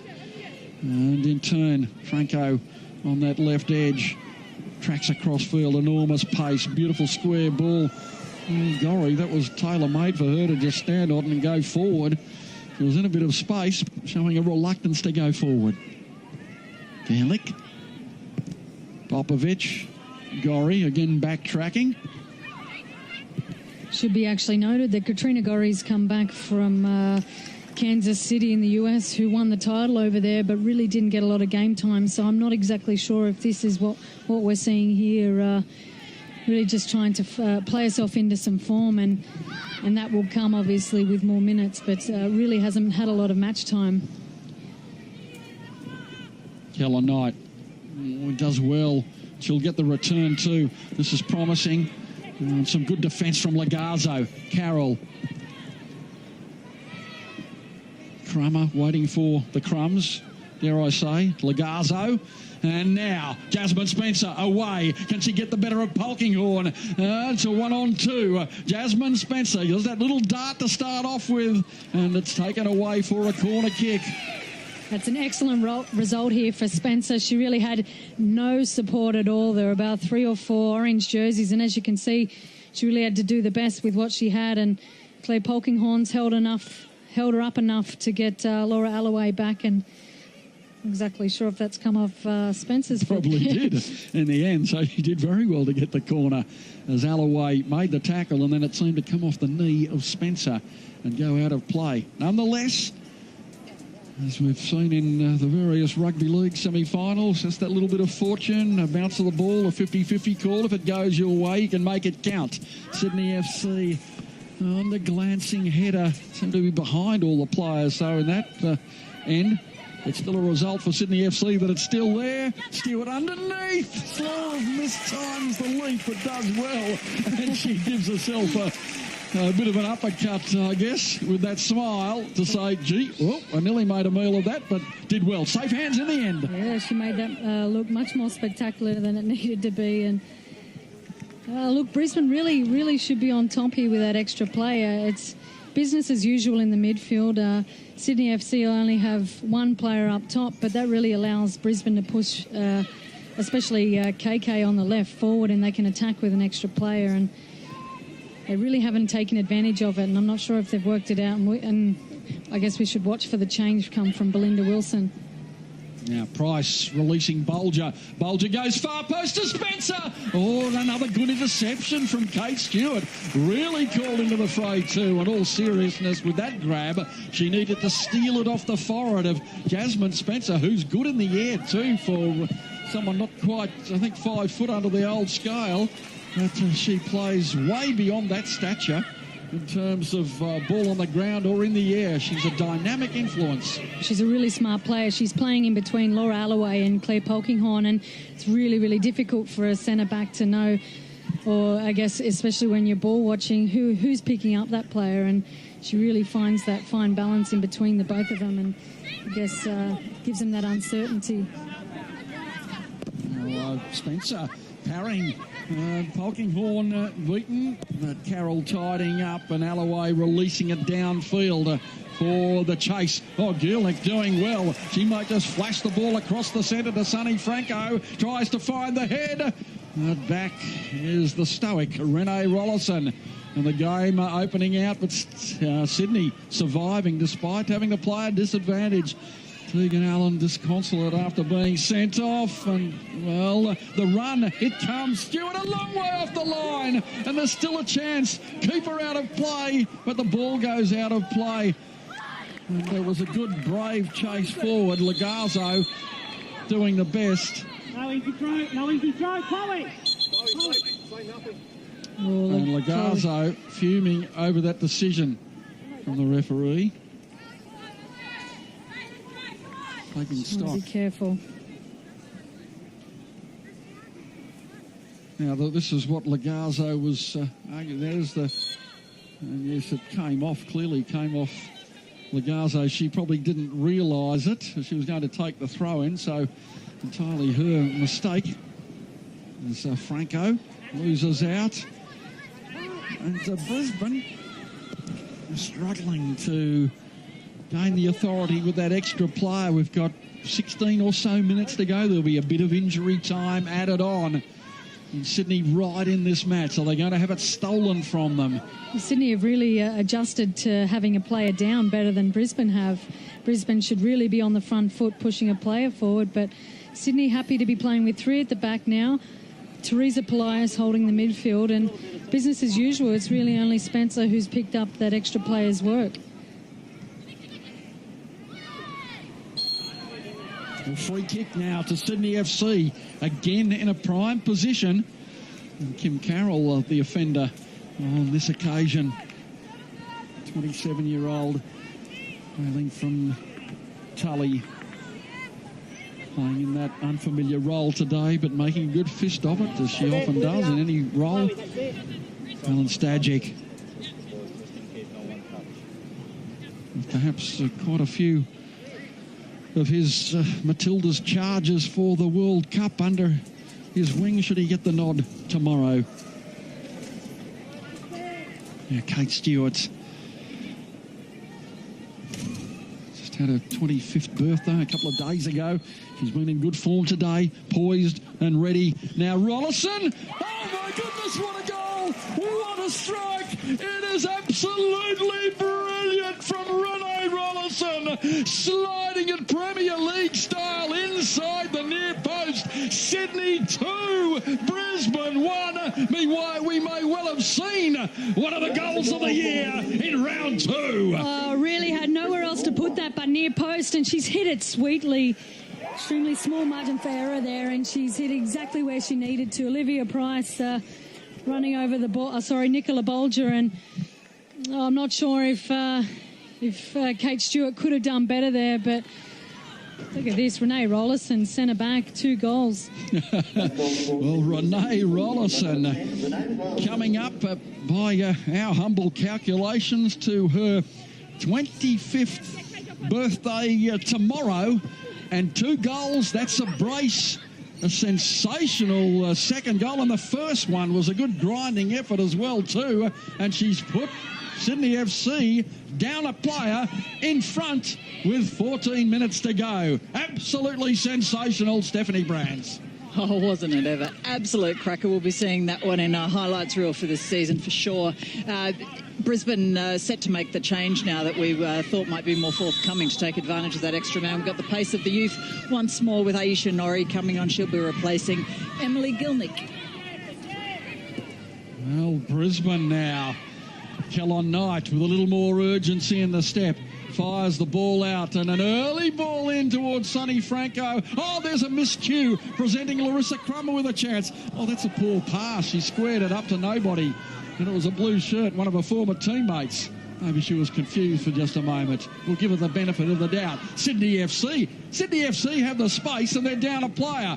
Brisbane backtracking. Jasmine Spencer on the edge of the field. She's been dynamic today, beaten on this occasion by the experience of Vedrana Popovic. But it's going to be another throw-in to Sydney FC, the Sky Blue prevailing in Brisbane. Despite the pedigree out there today, they have to retire Emily Gilnick, the goal scorer, to bring on fresh legs in Aisha Norrie. So arguably the 2 most potent players, Hayley Russo and Emily Gilnick, off the field for Brisbane Roar, and they're going to have to come up with something to square the points up today. Yeah, I'm not going to lie, that's a surprise change for me. I thought Emily Gilnick was really providing a lot up top, and with that change we see Sonny Franco go out to the left. With Lagazzo now going the cheeky option, when perhaps the easier one might have just been to nudge it out to the right. But Sydney in control of the situation. Johnson, and there was a player taken down, yes. And Popovic screeching, and she's going to have a yellow card too. It's a yellow card picnic, and Popovic unhappy to receive a card for just what she would consider a little 50-50 nudge. We can see Renee Rollison stepping up for this. Good to see here the incident. Hard to say from that angle. The player passed her. But Popovic earns the yellow card and is just fuming now. The wall forms and, well, this is stand-up Renee Rollison. She has one W League hat-trick to her credit. That was in the massive record win over Perth. This would be far more tasty today. She moves in, tries to go in the same position. It needed a touch onto the crossbar, and Rollison might have another go. Oh, that was so close as well. Rollison calmly just the instep onto the fingertips, I believe, and then the crossbar, and it was nearly the second hat-trick for Rollison in the history of the W League. What an effort. Brisbane now responding. Kellon Knight, oh, that was a decisive interception coming from Uzenla. Kellon Knight will go again. The game really heating up.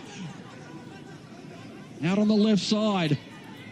And the cross, is it going to come in?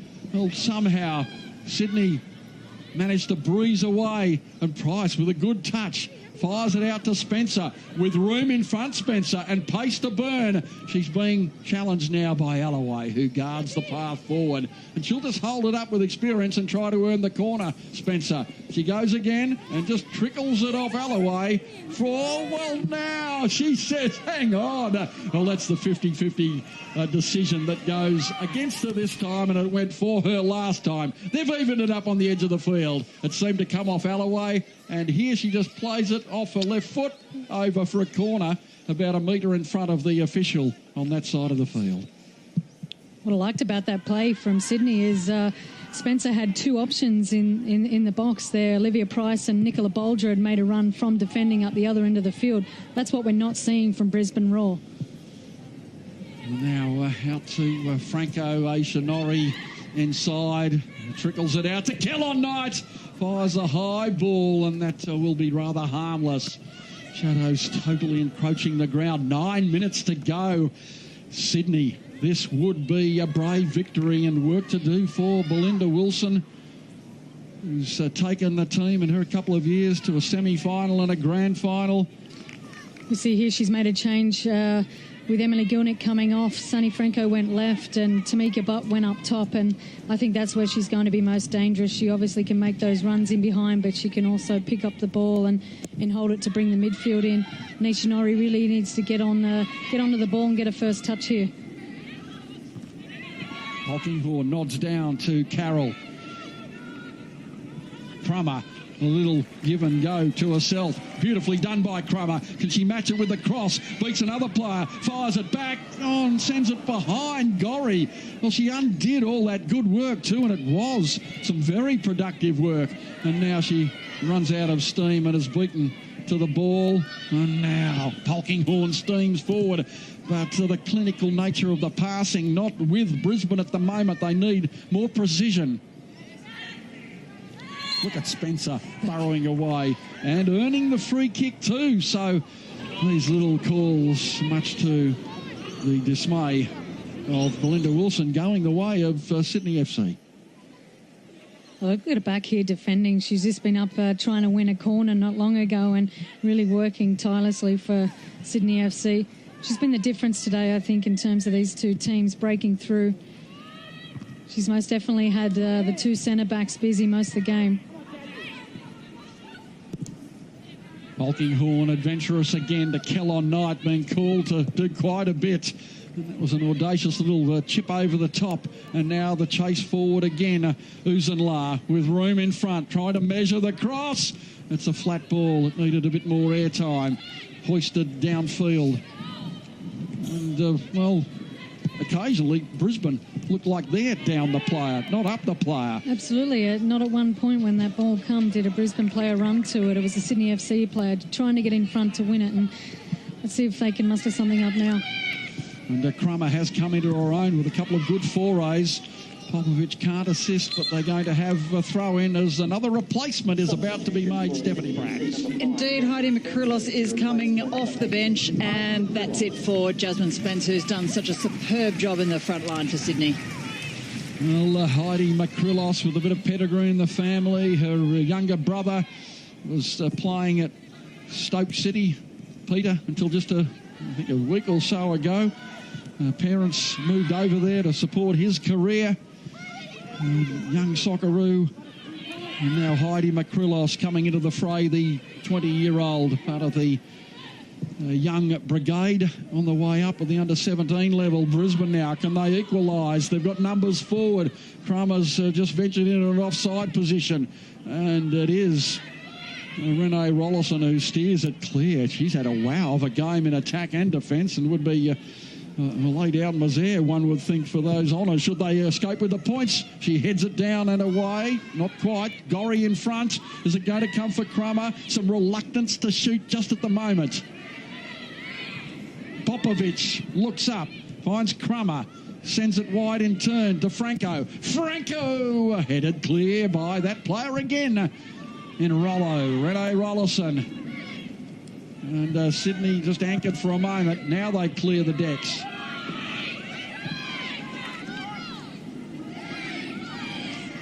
And, well, just getting themselves into a bit of a knot.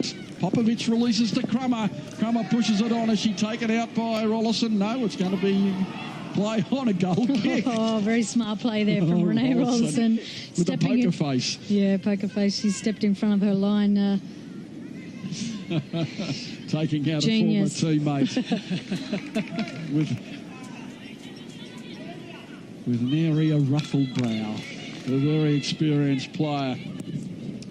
The Sydney FC team also has Elise Perry to come back into the fold, and I imagine she'll either play left or right back, and that'll give Stadge the option to be able to push Savette Uzenlar up top a little bit higher. Falkinghorn so often called on to do some defensive work, beating Makrilos. Well, Brisbane running out of time. Would you back them to score the equaliser? They'll be the one with the size of relief, and Alan Stadgic, this could be one of his great coaching performances, even if it is to be his final one for the moment in Sydney FC colours. Should he manage to come here with an under-strength side, losing 5 strikers this year, a couple over to Perth, one with an injury, one to England, Jodie Taylor and Emma Kete following same over to England. So this could be one that he puts on the mantelpiece should he go for higher honours. And now it's Makrilos. She hasn't quite had the pace though, and is easily rolled away by Laura Alloway. You just mentioned a number of the stars at Sydney FC are now missing, but I put my money on the fact that we're looking at the future stars right here. The Olivia Prices and the Baines, Nicola Bolger. Now, a chance for Brisbane, trying to get the shot away. Franco, ball comes across the centre, but misses out. Crummer, surely she has a shot. Gorry shoots, the deflection, off the post, and away for a corner. Oh, fortune favouring Sydney FC. There might have been a fingertip there. We have forgotten the wounded keeper, Casey Dumont, who's probably broken a rib and played bravely on in the second half. Amy Harrison didn't quite get the touch. Crummer fired it back. It was Gorry off the post. I don't think there was a touch, but she had to dive on a wounded side, Dumont, and felt every bit of it. Well, Gorry's initial shot has taken a deflection. It would have been interesting to see where that was on line to. Well, a chance to level the scores in the shadows of full time. It's a dangerous corner. Oh, there was a decisive fingertip coming from the keeper, Dumont, to take it away. Out of danger's way. And the deep breaths go. She is, I mentioned, was a theatre nurse, now a treatment nurse. She might need to be treating herself tonight, admitting herself. And giving herself some attention. Hopefully she'll get some help in that department now. Tamika Butt sends it wide to Kellon Knight, who's covering more ground than the All Explorers. Fires in the shot. At least Caroline Knight not on her preferred foot there. If that was on the left, she would have made sure she got in a position to be able to hit that in for a good cross. And you feel like it's at the game's at this point where it's going to take a Katrina Gorry or a Caroline Knight or a Tamika Butt to step up and produce something spectacular. Otherwise, this Sydney defence has just been too solid. Now Tamika Butters again. She has a look. She fires the ball far post. It's not going to get there. Lord Johnson with a sort of a semi-clearance, but fortune favouring the Sky Blue. And now McCrillos again, just with a yard shy of that pace. I'm sure that'll be worked on in then the next little bit as we watch now Brisbane. It's pumped out of play, and she's had a good game too. Amy Harrison on the cusp of going into that young Matilda's camp. There's now Alicia Clifford, who's also just recovered from 4 weeks out with osteitis pubis, the same affliction that Casey Dumont, the keeper, suffered and almost ended her career. So Clifford coming back into the fray, and Nicola Bulger goes for a rest. She's got through an incredible work rate. So we're yet to find out just how long to go. Brisbane searching for the equaliser. And Larissa Crummer sends it wide to the right. So we're going to have 4 minutes of time added on. Popovic wants to get the shot on, but the timing of the initial challenge from Clifford was good. A chance now. Kellon Knight thunders the ball in, cleared away by Polias. Alloway with a cool chest down. 4 minutes exactly to go, and everyone camped at Sydney's end of the ground.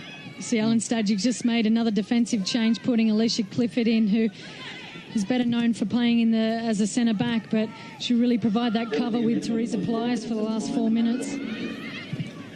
Hulkinghorn, and another good interception coming in from Harrison. 70% of possession for Brisbane, the home side, in the last 5 minutes.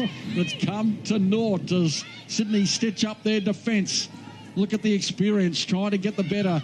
And the cross comes in, but a kind of harmless one from Tamika Butt. She didn't have a lot of room to work within her defence. 3 minutes and 20 seconds to go now. Make that 10. Brisbane need to roll the dice here and possibly push Kim Carroll forward. She's still playing defensive midfielder holding. Kellon Knight flashing boots left and right. Crummer beaten to the punch. And the square ball to Carroll with room to work. Tamika Butt. She might go on a foray on her own. Harrison in front. And the cross comes in from Popovic. Is it going to fall to the feet of the Brisbane Roar? And hook clear. Alloway does well to get the header, but sends it out of play. It'll be a Sydney throw. 2.5 to go. Sydney FC on the cusp of a superb victory. Down a player for half of the second half. Tegan Allen sent off. They've scored a mesmerising goal from a set play from Renee Rollison, who also scored the first. They lead 2-1. And they have won, I think, 3 out of the last 5 encounters with Brisbane. This would be 4 out of 6 should they hold sway. Let's not get ahead of ourselves. Lagazzo, no finesse with that pass, but good interception. Gorry lays it back to Popovic. Time trickling away. Just over 1.5 minutes to go. They're dinking it around. They need the final pass. Butts in the zone. Across, the keeper out and does well, Casey Dumont. You see here, hopefully we get to see this cross again. Kellon Knight's put a beautiful ball in with 2 players in the box. Really up a player, really should be more players in the box, hungry to get in front of the keeper to be able to win that ball, and 2 players. Well, Sydney should just hoof it down the other end of the field, not try and finesse it like that. It was right for the ball through to McCrillos. Now, Kellon Knight, who's absolutely come into her own in the last few minutes of play. Wide to Larissa Crummer. Is it going to be at the feet of Kellon Knight to come up with the equaliser? Tucks it in to Tamika Butt. And again, some desperation. Uzenla, all the experience from Savette Uzenla called into play with 40 matches for the Matildas under her belt and a 59th W-League game. A high floating ball is harmless. Inside the last 40 seconds, Alan Stadgick the Matildas coach-elect one feels at the helm of this Sydney FC side, enjoying that 60% win ratio across the 6 and a bit seasons, and this would be a brave and celebrated victory. Just 20 seconds to go. Kellon Knight throws it back in. Oh, is it Brisbane going to deny Sydney the glory with a late goal, a late equaliser? Sonny Franco is the 17-year-old, the junior Matildas captain. She's robbed ball downfield, and McCrillos can't find the energy to get after it. Kate Stewart's upfield. Full time is called. Sydney have escaped with a marvellous victory, and on the eve of a birthday, it's Renee Rollison who takes the plaudits with 2 superb goals. What a win against the odds with a player down. Sydney FC, 2 wins for the season. Brisbane Roar, the 2-time champions, the 2-time premiers, 2 losses. Well, look, that's an extremely outstanding performance from Sydney FC, not only to score the 2 goals, but they were solid in defence, extremely disciplined throughout the 90 minutes, even when they lost a player down due to 2 yellow cards, but just excellent to watch. And as we can see, there was nothing between the possession, 52-48. Fouls, well, look at that, 17-8, and balls in the penalty area. Look, Brisbane Roar for me were not great with their execution in terms of that final pass, but look, when Sydney FC had them playing in front, really Brisbane Roar had no answers for them, and great team performance in terms of Sydney FC today. Well, let's go down to the Westfield player of the match with Stephanie Brantz. Yeah, thank you very much, Wilco. Today it's Nicola Bolger. A really decent shift today, and a result even personally and from a team perspective must be very proud of, given the numerical disadvantage. Yeah, definitely. We knew it would be tough, not even going 1 man down. So when we got down to 10, the girls dug really deep and super proud. It was a really good team effort. 2 wins on the trot. It's a perfect start to the season, isn't it? Yeah, it is. I mean, we still have a lot of things we want to work on, but 6 points and we couldn't ask for a better start. Yep. Well, you've had a few changes to this side. I think that's a bit of an understatement, and your internationals joining you very late in the piece pre-season. It's all slotting together very well. What's been the key to getting all the girls such synergy happening within the team? Yeah, we've had massive changes, but I think there's young girls coming through, and we really do have a lot of quality and depth. The internationals have come in awesome, and hopefully it just continues. Yeah, absolutely. Congratulations, and go enjoy your win. Thank you. Well, the goals today, and Sydney started off in a sensational fashion. Sam Johnson with a cross. Rollison strong at the far post. She made the difficult lid easy with a sliding goal. This is a slightly controversial one. Was there a push from Emily Gilnick on Tegan Allen? What irony there. She's gone down. They've conceded the goal. She was sent off later on. And this, the crucial swinging winner, as it turned out, from Renee Rollison on the cusp of her 25th birthday. A superb strike for Rollison, a brace for her today, a starring role, a wonderful win for Sydney FC. And they're confirming the scoreline. Brisbane with Gielnik, the sole scorer, and Renee Rollison in the 17th and 76th minute. Back down to Stephanie Brantz. Yeah, Laura, Holloway. It's another loss for Brisbane. Perhaps this one even a little bit more frustrating. Do you feel you should have got more out of it? 100%. It's so annoying when you're a man up and you still can't manage to get one in the back of the net. We pushed and pushed, but Sydney were just too good in defence, so what can you do? Well, we've spoken about how much class is in your side, and we know how good this side is. We know how much speed you've got. What's not clicking? Oh, if I knew, maybe we'd win. I don't know. It's frustrating. We've had a late sort of pre-season getting into it. We were a bit slow getting together with all our girls being overseas, so we're still kind of gelling a little bit. Hopefully it comes. All right, well, there's always next week. Thanks for chatting, Surslows. Good luck. Thank you. See ya. Well, the scores in the round so far this weekend. In fact, we've all got full-time scores for you. Newcastle beaten by Perth at home. Canberra sneaking ahead to record the victory over Adelaide, just by the goal over in Adelaide. Melbourne 5 defeated Wanderers 3. And in the match of the day, Brisbane 1, Sydney 2, a glorious second half at Cusack in Brisbane, resulting in a win to Sydney FC. Stephanie. Thank you very much, Wilco. Yeah, what a result here for Sydney FC. They'll be very proud of this one, particularly that they went a man down in that match. But it is all over here, and of course we've got plenty more for you to enjoy coming right up on ABC. The Men's Basketball World Cup is done and dusted, but now it's time to head for Turkey, where the Opals are in action in the Women's World Champs. Join us for Australia's opening match when they take on Cuba Saturday night, 9:10 on ABC2. And then on Sunday, Canberra United are at home, where it's a clash between the reigning champions and the premiers when Melbourne Victory head to McKellar Park for round 3 of the W League. As always, that one at 3 p.m. on ABC. But thanks for your company here today. Enjoy the rest of your weekend, and we'll see you soon.